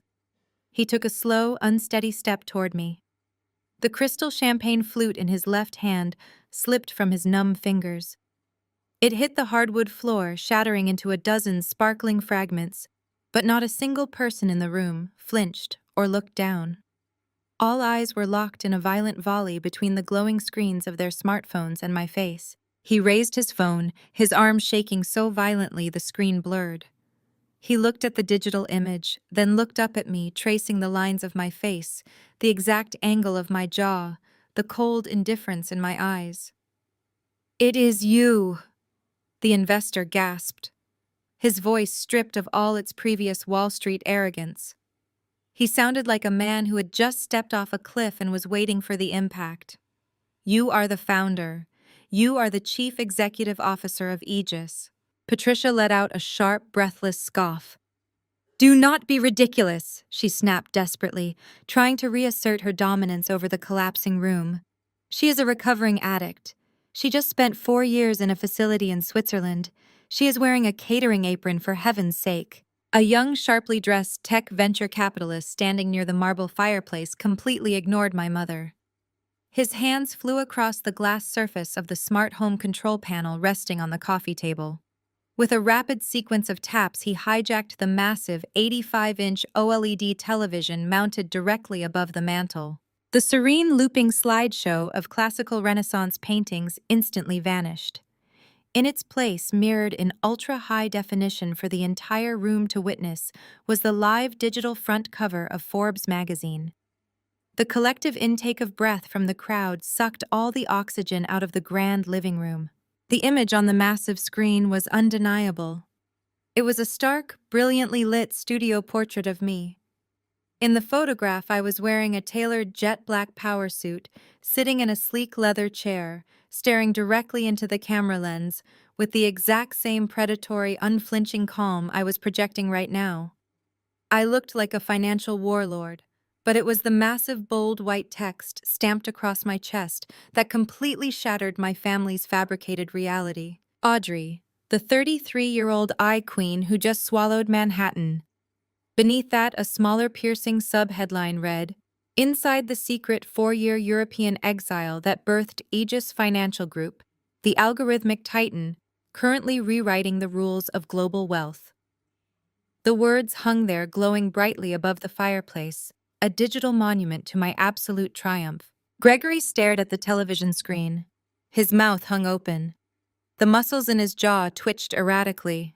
He looked at the words, 33-year-old AI queen, and then he looked at me, his 33-year-old daughter, whom he had just threatened to throw out into the street. The mid-level banking vice president was trying to process the mathematical impossibility that his own flesh and blood commanded a financial empire capable of buying his entire bank with pocket change. Patricia swayed on her feet. She grabbed the edge of a velvet armchair to keep from collapsing. Her eyes darted frantically between the television screen and my face. 4 years, Patricia whispered, her voice cracking under the weight of her own shattered lies. European exile. Aegis. But I told everyone you were in rehab. The silver-haired investor whipped his head around to glare at Patricia, his face twisting into an expression of profound, unfiltered disgust. Rehab, he barked, his voice echoing in the silent room. Are you completely insane? Your daughter is the sole architect of a multi-billion-dollar compliance algorithm. She has been operating in stealth mode out of a high-security tech incubator in Estonia for the last 48 months. She is currently the most feared and respected financial disruptor on the global market. The investor turned back to me, taking another desperate step backward, treating me as if I were highly radioactive.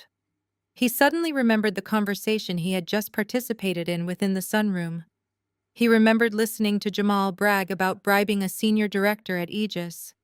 He realized with sudden, suffocating clarity that he had just confessed to having knowledge of a federal wire fraud conspiracy directly to the chief executive officer of the very company being defrauded. I had absolutely no idea what Jamal was planning. The investor stammered, raising his hands in a posture of total surrender. I swear to you I have no involvement in his offshore accounts. I am entirely divested from his fund. The other wealthy guests, the politicians, the socialites, the country club elite immediately followed suit. They took synchronized steps backward, physically distancing themselves from Jamal, who was still weeping on his knees in the center of the rug, and from Vanessa, who was staring at the Forbes cover with an expression of pure, unadulterated horror. The elite crowd who had looked at me with pity just minutes ago were now looking at me with absolute paralyzing terror. They realized they had just allowed my mother to force a billionaire tech mogul to serve them champagne in a cheap polyester uniform. The sheer humiliation of their own arrogance was suffocating them. I slowly reached behind my back. I untied the stiff canvas strings of the catering apron. I pulled the cheap black fabric over my head, folding it neatly over my forearm. Beneath the disguise, my cream-colored silk blouse and tailored wool trousers were completely unblemished. Without the apron, my quiet, luxury aesthetic immediately made perfect sense to the billionaires in the room. They recognized the cut of the fabric. They recognized the posture of a woman who held absolute power. I walked over to the catering manager who was standing paralyzed near the kitchen doors. I gently placed the folded apron onto her clipboard. Thank you for the opportunity, I said politely, but I believe my shift has officially ended. I turned back to face the living room. Vanessa was hyperventilating.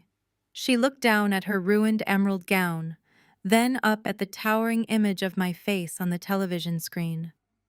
The cognitive dissonance was breaking her mind. The golden child, the perfect medical professional who had built her entire identity on being superior to her older sister, was suddenly reduced to a microscopic speck in the shadow of my global empire. This is a trick, Vanessa screamed, her voice shrill and desperate. This is a sick, elaborate prank. She hired someone to hack the television. She is a broke, drug-addicted failure, Jamal, tell them. Tell them she is nothing. But Jamal could not speak. He remained on his knees, clutching his chest as if his heart were failing him. He knew better than anyone else in the room that the screen above the fireplace was broadcasting the absolute, undeniable truth. He knew better than anyone else in the room that the screen above the fireplace was broadcasting the absolute, undeniable truth. The ringing started again. This time it was not a synchronized news alert. It was a localized, frantic explosion of personal communication directed entirely at my mother. Patricia's diamond-encrusted smartphone resting on the edge of the marble coffee table began to vibrate with such violent intensity that it rattled against the stone surface. The screen lit up, flashing rapidly with incoming calls and a relentless stream of text messages. The names popping up on the display represented the absolute pinnacle of Connecticut high society. The president of the elite country club, the chairwoman of the regional charity board, the wives of state senators and federal judges. Every single woman who had ever sat across from Patricia sipping tea and offering false sympathy for her tragically addicted daughter was now demanding immediate answers. Patricia stared at the vibrating device as if it were a live grenade. She reached out with a trembling, manicured hand and picked it up. Her eyes darted across the glowing screen, tracking the incoming messages. I watched the blood completely drain from her face, leaving her perfectly applied makeup looking like a pale, ghostly mask. Read them, Patricia. I commanded, my voice slicing through the heavy silence of the living room. Read exactly what your prestigious friends are saying about you right now. She swallowed hard, unable to pull her eyes away from the screen. A choked, pathetic sob escaped her throat. Allow me, I said, taking 2 confident steps forward. I did not need to see the screen to know exactly what the socialites were typing. Evelyn is asking how you could possibly be so deeply deranged. Margaret is demanding to know why you sat at her dining table just last week weeping fake tears over my fabricated drug addiction when my face was actively being printed on the cover of Forbes magazine. They are not offering you sympathy anymore, Mom. They are realizing that you are a pathological manipulative liar. The mayor's wife, a formidable woman, wrapped in a navy blue silk wrap, stepped out from the crowd of stunned guests. She had been Patricia's closest ally in the country club hierarchy. Now she looked at my mother with an expression of pure, unadulterated revulsion. Patricia, the mayor's wife, said, her voice shaking with quiet fury. You collected our donations. You let us host prayer circles for Audrey. You stood in front of the entire charity board and spun this elaborate, heartbreaking tale about your daughter losing her mind to substances. All because you were too utterly vain to admit she had chosen a different career path than the one you dictated. Patricia frantically shook her head, clutching her phone to her chest. No, Cynthia, please listen to me. It was a misunderstanding. I was just trying to protect the family from scrutiny. I thought she had ruined her life. I was trying to save our dignity. Save your dignity, Cynthia scoffed, taking a deliberate step backward, increasing the physical distance between herself and my mother. You did not want to save her. You wanted to bury her. You were so consumed by your own petty, despicable jealousy that you tried to erase your own child's existence. You could not handle the fact that she refused to be a pawn in your pathetic suburban theater. You are a monster. The word echoed sharply across the room. Monster. It was the ultimate social death sentence. The other wealthy women in the room immediately followed Cynthia's lead. They turned their backs on Patricia, creating a wide, empty circle around her. The social isolation was instantaneous and absolute. In the span of 3 minutes, Patricia went from the revered queen of the local elite to a total, irredeemable pariah. She reached out a trembling hand toward another friend, but the woman physically recoiled, gathering her evening wrap and looking away in disgust. Gregory, watching his wife's total social annihilation, desperately tried to salvage his own standing. He puffed out his chest, attempting to project the authority of a senior banking executive. Now let us all just calm down, Gregory announced, raising his hands in a placating gesture. This is a private family miscommunication that has unfortunately spilled over into a public forum. As a vice president of the bank, I can assure you that my daughter and I will be resolving this corporate matter internally. We are incredibly proud of Audrey's success. A loud, harsh bark of laughter interrupted him. It came from a tall, imposing man standing near the grand piano. He was the regional director of the very investment bank where Gregory was employed. He had been invited tonight as the guest of honor, the man Gregory had been trying to impress all evening. Resolve this corporate matter internally, the regional director asked, his voice dripping with venomous mockery. Gregory, you are a vice president of wealth management. Your entire career is built on assessing financial assets and recognizing market trends. Yet you have a billionaire tech titan living under your own roof, and you spent the entire evening bragging about an over-leveraged real estate scammer instead. The director pointed a rigid finger at the folder still resting on the distant study desk, visible through the open hallway doors. I heard you boasting earlier about forcing Audrey to sign away her inheritance tonight. The director continued, his tone turning lethally cold. You tried to trap the chief executive officer of Aegis Financial Group into a cheap amateur trust fund scam because you genuinely believed she was an incompetent addict. If you cannot even recognize the architect of the global financial market when she is standing in your own kitchen, how can I possibly trust you to manage the portfolios of our elite clients? You are not just a terrible father, Gregory. You are a spectacular, unprecedented professional liability. Gregory's authoritative posture collapsed entirely. The arrogant banking executive vanished, replaced by a terrified hollow shell of a man. His mouth moved, but he had absolutely no defense.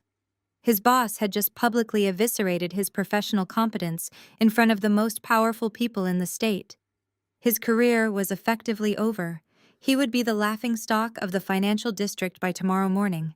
Patricia dropped to her knees, unable to support her own weight any longer. She buried her face in her hands, weeping loudly, surrounded by the shattered remnants of her crystal glasses and her destroyed reputation. Gregory stood frozen beside her, staring blankly at the floor, realizing that his unearned arrogance had just cost him everything he had spent 30 years building. I looked down at them, feeling absolutely nothing. No pity, no remorse. They had built a glittering, towering fortress out of lies, deceit, and cruel manipulation. I had simply turned on the lights and let the world see the rot hiding behind the expensive wallpaper. They were trapped on a ruined island of their own making, isolated by the very elite circle they had sacrificed me to impress. The absolute destruction of Patricia and Gregory was complete.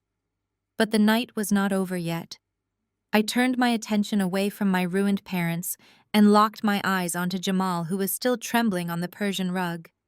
It was time to deliver the final fatal blow. I stepped over the shattered crystal of the champagne flute, leaving my ruined parents behind me. My tailored wool trousers brushed against the edge of the Persian rug where Jamal was currently kneeling. He was gasping for air, his broad shoulders trembling under his expensive custom suit. Vanessa was kneeling beside him, her hands frantically grasping at his lapels, her ruined emerald gown pooling around them like toxic sludge. She was demanding answers he could not give. Before she could scream another insult at me, a sharp, piercing ringtone sliced through the heavy silence of the living room. It was not another news alert. It was a direct incoming phone call. The sound was coming from the device Jamal had dropped onto the rug. "Answer it," I commanded. My voice was utterly devoid of emotion, a cold, flat directive that left absolutely no room for negotiation. Jamal stared at the glowing screen. His eyes were wide with a primal, suffocating terror. He recognized the incoming number. It was an international country code. I said, "Answer it, Jamal," I repeated, taking one deliberate step closer so I was towering directly over him. "And put it on speaker. The guests you invited to celebrate your massive success deserve to hear exactly how you conduct your business." With a shaking, violently trembling hand, Jamal reached down and tapped the screen. He pressed the speaker icon. A crisp, deeply professional voice echoed through the grand living room, carrying perfectly over the dead silence of the wealthy crowd.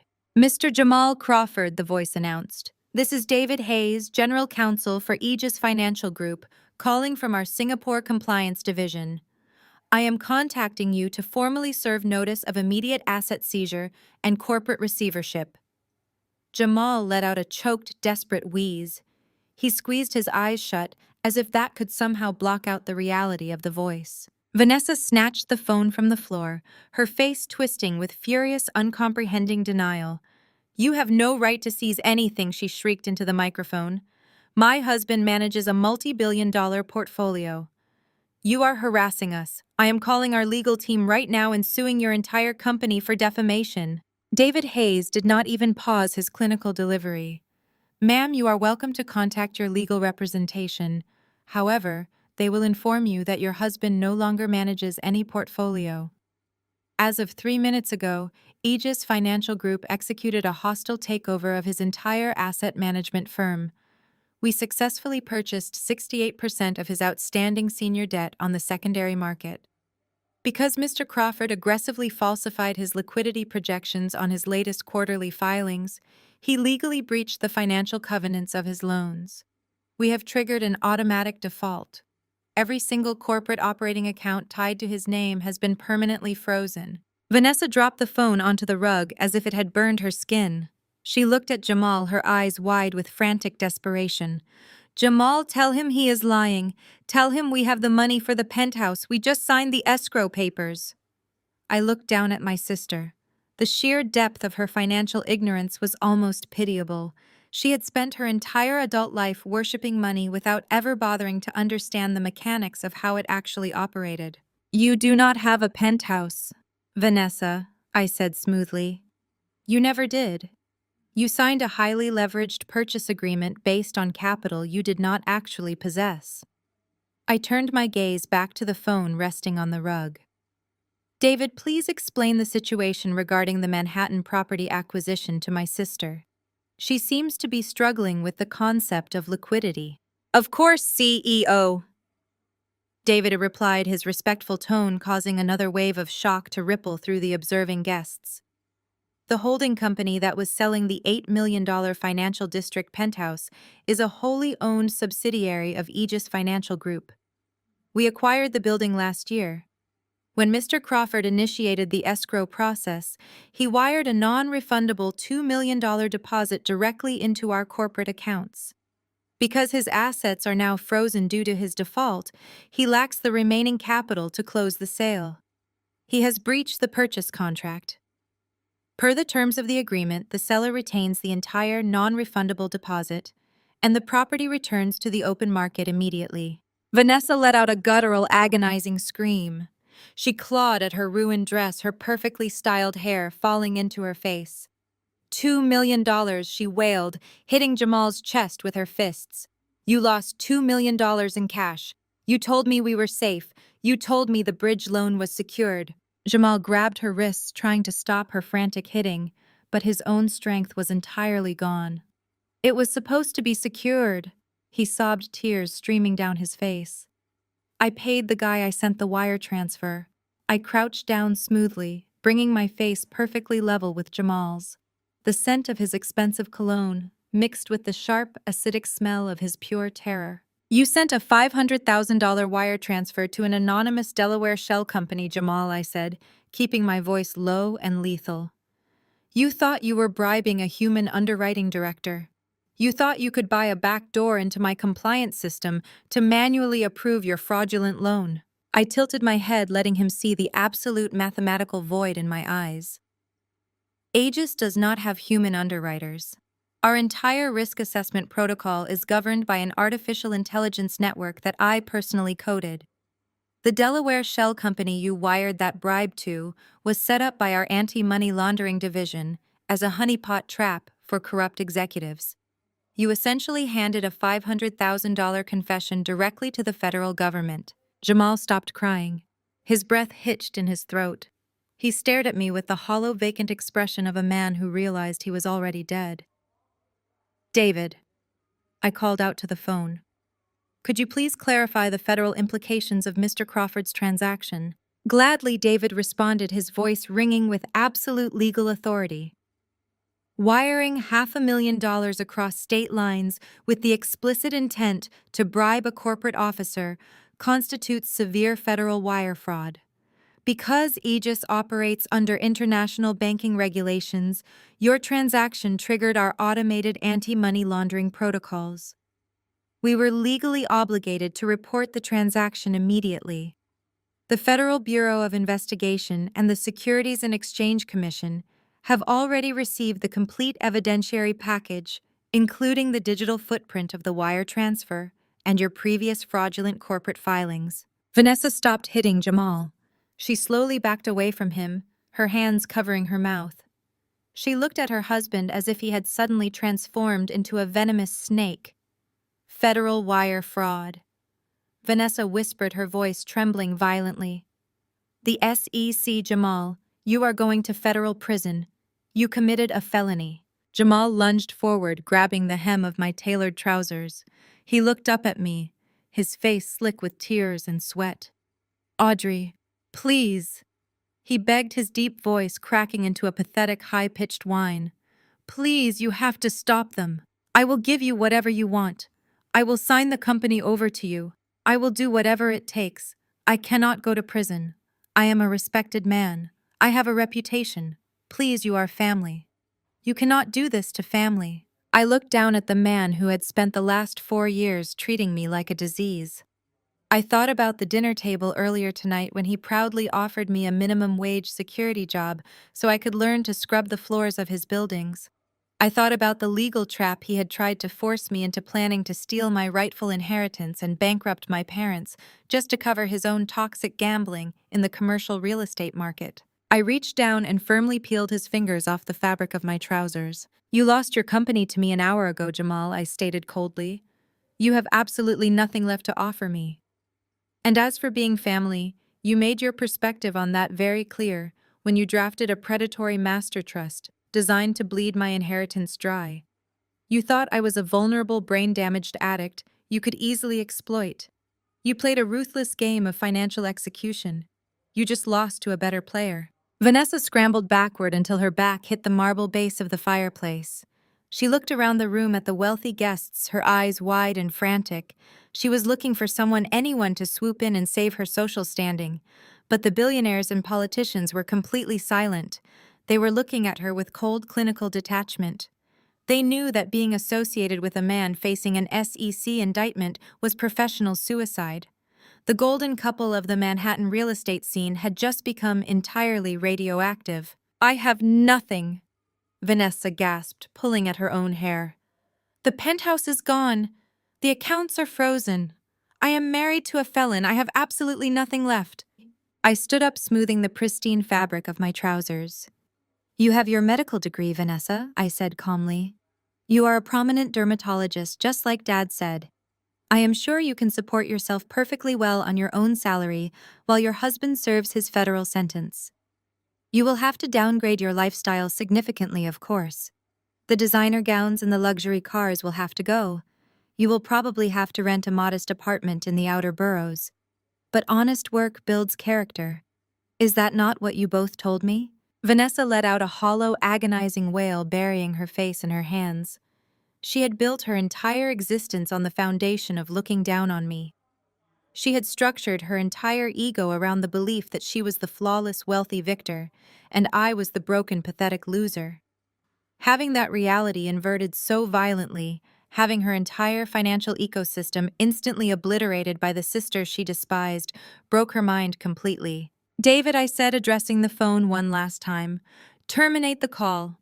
Proceed with the liquidation of the Crawford portfolio and ensure total compliance with the federal authorities regarding his wire fraud evidence." "Understood, CEO," David replied. The line went dead, with a sharp click. I looked down at Jamal one final time. He was curled into a tight, trembling ball on the floor, weeping silently into the expensive rug he could no longer afford. He was completely defeated. His corporate empire was dust. His freedom was over. His wife was looking at him with pure, unadulterated hatred. The sheer velocity of his destruction was an absolute masterpiece of modern financial warfare. The silence in the grand living room was absolute. The elite guests, my ruined parents, my devastated sister, and my completely annihilated brother-in-law were all frozen in place. They were trapped in the wreckage of their own catastrophic arrogance. I took a deep, steadying breath. The air in my childhood home had never tasted so pure. The financial execution was complete, but I had one final boundary to set before I walked out of their lives forever. The silence hung heavy for only a moment before the psychological dam inside my sister finally burst. Vanessa looked up from her husband sobbing on the rug and fixed her eyes on me. The realization that I was the architect of her absolute ruin had fully metabolized in her brain. She had spent 30 years cultivating an image of supreme, untouchable perfection, building a life specifically designed to make me look like dirt beneath her expensive heels.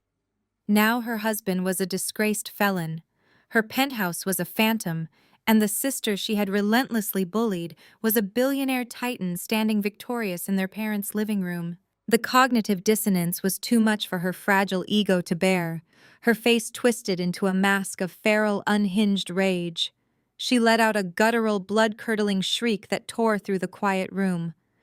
"I will kill you," Vanessa roared, her voice cracking with hysterical fury.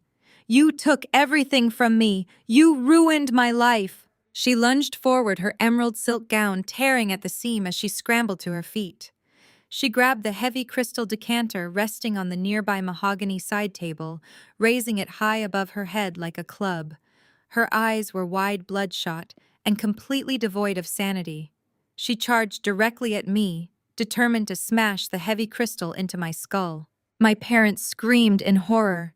Several wealthy guests scrambled backward, knocking over chairs in their desperate rush to escape her path. I did not move a single muscle. I did not flinch, and I certainly did not back away. I simply stood my ground, my hands resting comfortably at my sides, watching her charge with bored detachment. Vanessa never made it within 5 feet of me. The young, sharply dressed venture capitalist who had mirrored the Forbes article onto the television suddenly moved with terrifying, lethal speed. He dropped his champagne flute and intercepted her path in a fraction of a second. Simultaneously, a broad-shouldered man in a tailored tuxedo who had been quietly standing near the grand piano lunged forward from the opposite side. They were not guests. They were Aegis Executive Protection Operatives, my personal security detail. The first operative caught Vanessa's wrist in a vice grip, twisting her arm with calculated non-lethal force. The heavy crystal decanter slipped from her fingers, crashing harmlessly onto the thick Persian rug. The second operative swept her legs, taking her completely off balance. In less than 2 seconds, my sister was pinned face down against the hardwood floor. One operative held her arms securely behind her back, while the other placed a heavy knee firmly between her shoulder blades, immobilizing her completely. "Let me go!" Vanessa thrashed wildly against the floor, her impeccably styled hair, now a tangled, sweaty mess sticking to her tear-stained face. "Get off me! You are ruining my dress! Audrey, tell them to let me go! I will destroy you!" I looked down at her thrashing form. The operative, pressing his knee into her back, looked up at me, awaiting his orders. "Keep her restrained," I commanded calmly.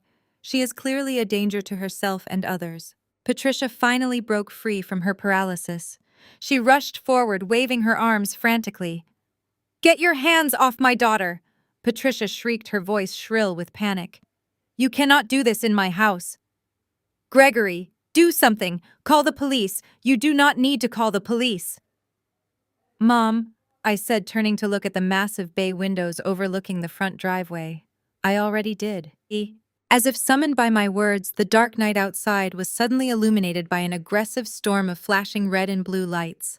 The brilliant strobes cut through the glass windows, casting frantic, erratic shadows across the expensive artwork and the terrified faces of the elite guests. The deep, heavy rumble of powerful engines vibrated through the floorboards. This was not a local patrol car responding to a noise complaint.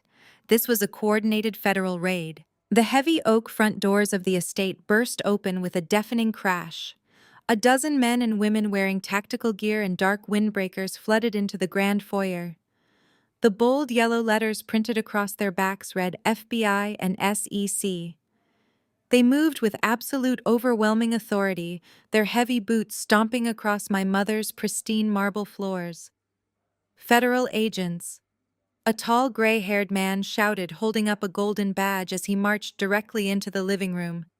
Nobody move. The wealthy politicians and hedge fund managers froze in place, raising their hands instinctively. They knew exactly what a federal financial raid looked like, and their only priority was avoiding any association with the target. The lead agent swept his gaze across the chaotic room. He completely ignored my mother weeping near the fireplace. He bypassed Vanessa struggling against my security detail on the floor. His eyes locked onto the man still kneeling in the center of the ruined Persian rug. "Jamal Crawford," the agent announced, his voice booming with undeniable legal force. "You are under arrest for conspiracy to commit federal wire fraud, corporate embezzlement, and violation of the Racketeer Influenced and Corrupt Organizations Act." Jamal did not try to run. He did not have the strength left to even stand up. 2 federal agents marched over, grabbed him roughly by the shoulders of his custom suit, and hauled him to his feet. They slammed him against the nearest marble pillar. The sharp metallic click of heavy steel handcuffs ratcheting securely around his wrists echoed through the silent room. "You have the right to remain silent," the agent recited, spinning Jamal around to face the crowd. "Anything you say can and will be used against you in a court of law." Jamal looked absolutely destroyed. His face was streaked with tears and sweat. As the agents dragged him toward the front doors, his eyes found mine one last time.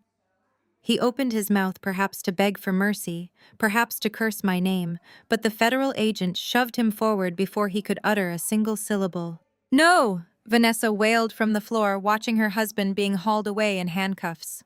"Jamal, you cannot take him. We are closing on the penthouse. We have money."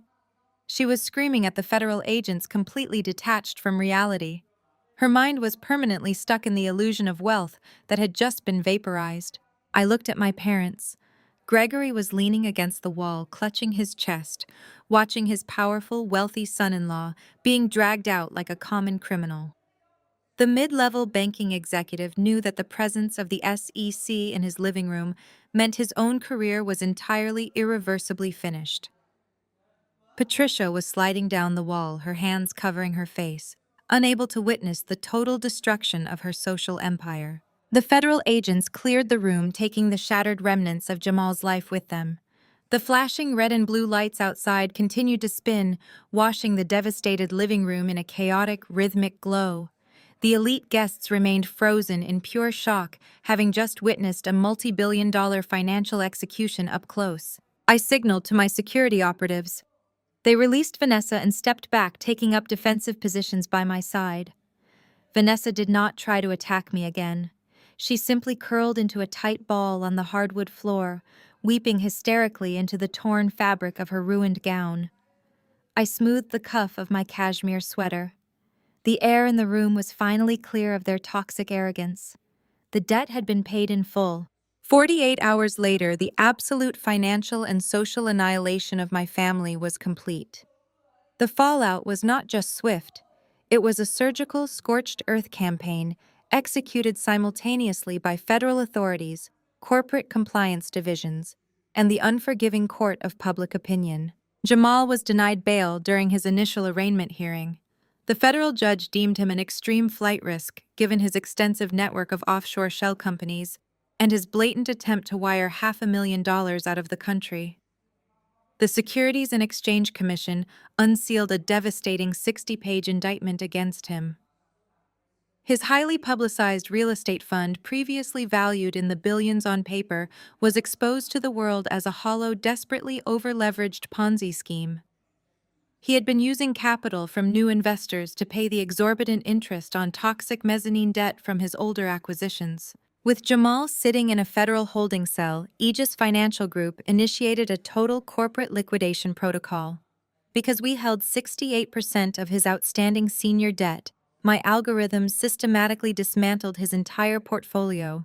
His commercial properties, luxury assets, and corporate holdings were auctioned off at pennies on the dollar to cover his massive liabilities. The $8 million Manhattan penthouse holding company was fully absorbed back into the Aegis corporate portfolio. Jamal's bespoke Italian suits and diamond-encrusted Patek Philippe watch were confiscated by federal agents as items purchased with illicit funds. He went from a self-proclaimed titan of industry to an inmate facing up to 30 years in federal prison for wire fraud, corporate embezzlement, and violating the Racketeer Influenced and Corrupt Organizations Act. My father, Gregory, fared no better in the corporate sector. The regional director who had witnessed the Thanksgiving disaster did not even wait for the markets to open on Monday morning.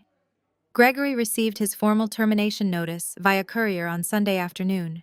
The investment bank severed all ties with extreme prejudice. They stripped him of his vice president title, revoked his corporate access credentials, and froze his pension contributions, pending an exhaustive internal audit of his past transactions. The bank went a step further to protect their own liability. They released a brief, ruthless press statement, explicitly distancing their wealth management division from Gregory's personal and professional misconduct. They cited his shocking failure to recognize basic financial fraud and his alarming lack of fiduciary judgment. He was locked out of the very financial elite circle he had worshipped his entire life. The prestigious country club he and my mother frequented immediately revoked their membership, citing the strict morality and criminal association clauses in their bylaws. Gregory was left completely professionally radioactive. No reputable financial institution in the country would ever hire a man who had publicly endorsed a federal fraudster while attempting to extort his own billionaire daughter. But the most devastating legal blow fell upon both Patricia and Gregory regarding their little study room ambush. I handed the voluntary renunciation of beneficiary rights document directly to my lead corporate counsel. We did not merely file a civil suit, we handed the physical evidence straight to the state attorney general. The legal trap they had tried to set for me backfired with lethal consequences. Because Patricia and Gregory had actively, publicly, and repeatedly documented their false claim that I was a severe mentally incapacitated addict in early recovery, their actions took on a much darker legal definition. Attempting to coerce a vulnerable, allegedly incapacitated adult into signing a legally binding contract to transfer equity into their control met the exact federal definition of conspiracy to commit financial extortion and fraud. The authorities opened a formal criminal investigation into my parents. Federal agents arrived at the Connecticut estate with search warrants. They confiscated Gregory's personal computers, his private financial ledgers, and Patricia's meticulously kept social calendars as evidence of their premeditated conspiracy. My parents had to drain what little clean liquid capital they had left just to afford basic criminal defense retainers. They were trapped in their sprawling suburban mansion, hiding behind drawn curtains, terrified of the news vans parked at the end of their driveway. Vanessa was left standing utterly alone in the rubble of her manufactured life. Her personal bank accounts, which were tied jointly to Jamal's fraudulent enterprises, were completely frozen by the federal government under asset forfeiture laws. She was locked out of her luxury vehicles, and her credit cards were entirely declined. But the financial ruin was only a fraction of her nightmare. The video of her unhinged, violent attempt to assault me with a crystal decanter had been captured by several party guests on their smartphones. The footage inevitably leaked to local media outlets and spread across social media like wildfire. The state medical board immediately suspended her dermatology license, pending a mandatory psychiatric evaluation and a professional ethics review. Her wealthy clients, horrified by her erratic, violent behavior and her association with a massive federal financial scandal, abandoned her practice overnight. The golden child who had built her entire identity on looking down upon everyone else was now unemployed under federal investigation and facing absolute public ruin. They had built a towering fortress out of lies, deceit, and cruel manipulation. I had simply turned on the lights and let the world see the rot hiding behind the expensive wallpaper. They were trapped on a ruined island of their own making, isolated by the very elite circle they had sacrificed my mental health to impress. The debt had been paid, the ledgers were balanced, and they were completely irreversibly bankrupt in every conceivable way. Exactly 72 hours after the Thanksgiving massacre, the secure communication console on my sleek glass desk chimed. I was sitting in my private corner office on the 60th floor of the Aegis Financial Group global headquarters in Manhattan. The floor-to-ceiling windows offered an unobstructed panoramic view of the financial district, a physical manifestation of my absolute dominance over the city. My executive assistant, a highly efficient former intelligence officer, spoke through the intercom. Chief Executive Officer, there are 3 individuals in the main lobby demanding to see you. They do not have appointments. Security has already intercepted them, but they are claiming to be your parents and your sister. They are causing a significant disturbance, begging to be allowed up. Should I have them escorted off the premises by local law enforcement? I paused, looking down at the digital readouts of my global algorithms running flawlessly across my dual monitors. I had anticipated this desperate pilgrimage. When rats are cornered in a sinking ship, they always swim toward the highest ground. Send them up, I commanded calmly. Have security escort them directly to my office. 10 minutes later, the heavy frosted glass doors of my office slid open. Patricia, Gregory, and Vanessa stepped inside. They were escorted by 2 heavily armed executive protection operatives who flanked the doorway, completely blocking any chance of escape. The sight of my family was almost unrecognizable. The arrogant, untouchable Connecticut elite had been entirely stripped away. Patricia was wearing a wrinkled trench coat over a plain, unbranded sweater. Her hair, usually sprayed into perfect submission, hung limp and unstyled around her pale, exhausted face. Gregory looked like he had aged 20 years. His posture was totally defeated, his shoulders slumped, his eyes refusing to meet mine.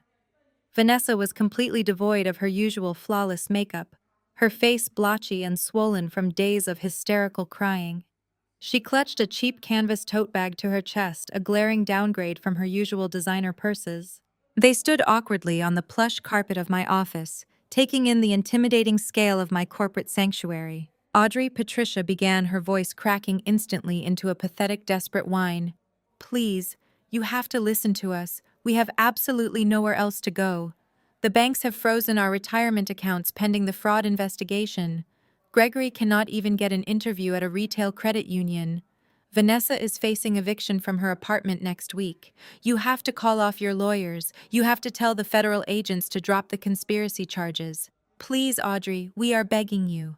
Gregory took a hesitant step forward, nervously wringing his hands together. Audrey, we know we made terrible miscalculations. We were blinded by Jamal's promises. We were desperate to protect our social standing. But we are your family. You have billions of dollars at your disposal. You could pay off our legal fees with a fraction of your daily interest. You could give me a consulting position here at Aegis, just enough to keep us from losing the house in Connecticut. Vanessa stepped up beside our parents, her voice a hollow, broken whisper. I lost my medical license, Audrey. The board suspended me indefinitely. My husband is looking at 30 years in federal prison. My accounts are totally frozen. I cannot even afford groceries. You took everything from me. If you have any shred of humanity left in you, please unfreeze my accounts. I will do whatever you want. I will publicly apologize. Just give me my life back. I sat perfectly still behind my glass desk. I did not offer them a seat. I did not offer them a glass of water. I simply looked at the three broken people standing in my office, feeling absolutely nothing but a profound clinical detachment. You came here looking for salvation, I said, my voice smooth, quiet, and completely devoid of warmth. You came here hoping that the bond of family would somehow override the catastrophic consequences of your own malicious actions. But you are forgetting the very narrative you yourselves broadcasted to the entire world for 4 years. I stood up slowly, smoothing the fabric of my tailored suit, and walked around the desk. I stopped a few feet away from them, folding my hands neatly in front of me. You told everyone in your affluent, toxic little country club circle that I was a severe, broken addict. You told them I was locked away in a luxury rehabilitation facility in the Swiss Alps, fighting a desperate battle for my survival. I paused, letting the silence ring in their ears. You know, Mom, that was the only true statement you have made in the last decade. Patricia blinked, fresh tears spilling over her eyelashes. What do you mean we lied? We made it all up. No, you did not, I corrected her sharply. I was in rehab. For 33 years, I was severely addicted to this family. I was addicted to chasing your impossible standards. I was addicted to the desperate, pathetic hope that if I just achieved enough, if I just stayed quiet enough, if I just contorted myself into the perfect shape, you would finally love me. I was addicted to the toxic, poisonous air you breathed into my lungs every single day of my life. I stepped closer, my eyes locking onto Patricia's terrified face. And when I left for Europe 4 years ago, I finally checked myself into rehabilitation. I went through the agonizing withdrawals of cutting you out of my system completely.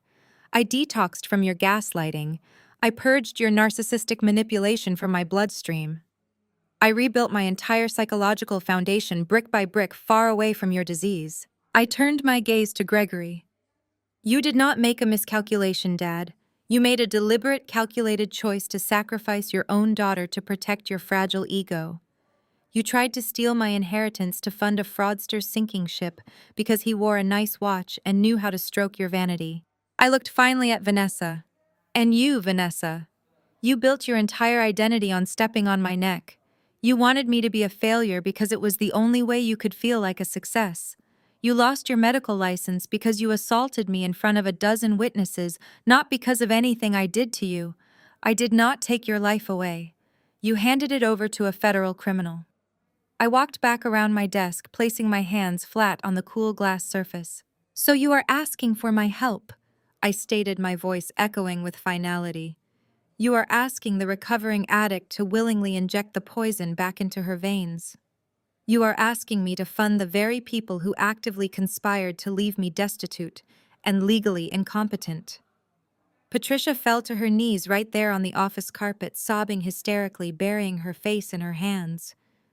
Please, Audrey, we will be homeless. My answer is no, I declared, the single syllable slicing through her weeping like a guillotine blade. I will not give you a single cent. I will not drop the legal charges against you. I will not offer Gregory a job, and I will absolutely not unfreeze Vanessa's fraudulent accounts. You are going to face the federal authorities. You are going to lose that massive empty house in Connecticut. You are going to experience the exact same devastating financial ruin you actively planned for me. I pressed the button on my intercom. Security, please escort these 3 individuals out of the building. If they ever attempt to enter an Aegis facility again, have them immediately arrested for criminal trespassing. The 2 operatives stepped forward instantly, grabbing Gregory and Vanessa by the arms. Patricia remained on the floor weeping and screaming my name, completely incapable of processing the finality of her destruction. The operatives hauled her to her feet without an ounce of sympathy, dragging her backward toward the frosted glass doors. I watched them being pulled out of my office. Gregory looked back one last time, his eyes wide with the terrifying realization that he was looking at a woman who had completely permanently severed every single biological tie holding her down. The heavy glass doors slid shut, sealing the office and instantly cutting off the sound of my mother's desperate echoing sobs. The silence that rushed back into the room was absolutely pristine.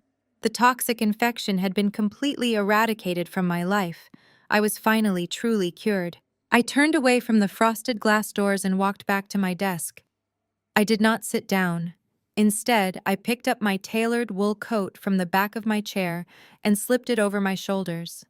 The workday was officially over, and for the first time in my life, I had absolutely zero obligations weighing on my mind. No fabricated expectations to meet, no toxic approval to chase, and no heavy secrets to carry. I left my office and stepped into my private executive elevator. The descent from the 60th floor was swift and entirely silent, a smooth drop that felt like leaving the turbulent atmosphere of my past and entering a calm, unshakable new reality. When the elevator doors glided open into the sprawling marble lobby of the Aegis building, my lead security operative was already waiting. He gave a sharp professional nod and escorted me toward the front exit. Through the towering floor-to-ceiling glass walls of the lobby, I could see them. Patricia, Gregory, and Vanessa were stranded on the wide concrete plaza outside the main entrance. My security team had physically barred them from re-entering. Patricia was leaning heavily against a concrete planter, her face buried in her hands, her shoulders heaving with violent sobs. Gregory stood completely frozen, staring blankly at the relentless Manhattan traffic, finally processing the reality of his absolute ruin. Vanessa was pacing erratically, yelling something frantic into her phone, likely trying to reach a lawyer who would demand an exorbitant retainer she could no longer afford. They looked small. They looked pathetic. They looked like strangers. I pushed through the revolving glass doors and stepped out into the crisp, freezing air of the New York evening. The moment I emerged, Patricia snapped her head up. Her tear-streaked face twisted with a fresh wave of desperate, agonizing panic. She lunged forward, throwing her hands out toward me, screaming my name with a ragged, broken voice that echoed sharply across the busy plaza. Audrey, please do not leave us like this. I did not break my stride. I did not even turn my head.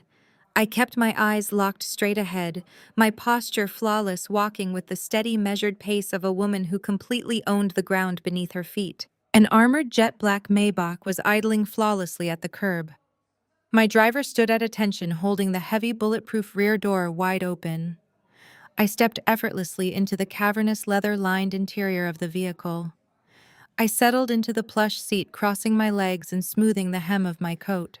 Outside, Patricia was fighting against the firm grip of a security guard, her frantic wails piercing through the ambient noise of the city. Audrey, you are our daughter. You cannot do this. I looked at the driver and gave a single dismissive nod. He pushed the heavy armored door shut. The thick acoustic glass sealed with a deep, satisfying thud. In an instant, the hysterical screaming of my mother was entirely muted, replaced by the absolute pristine silence of the luxury cabin. The toxic chaos of my biological family was permanently locked outside. Take me home, I instructed calmly. The Maybach glided seamlessly away from the curb, merging into the glowing river of Manhattan traffic. I leaned my head back against the soft leather headrest and looked out the heavily tinted window. The towering, illuminated skyscrapers of the financial district blurred past me, monuments to ambition and ruthless execution. I had lost a family, but I had gained the entire world. I took a deep, steady breath, filling my lungs with the intoxicating, infinite air of absolute freedom.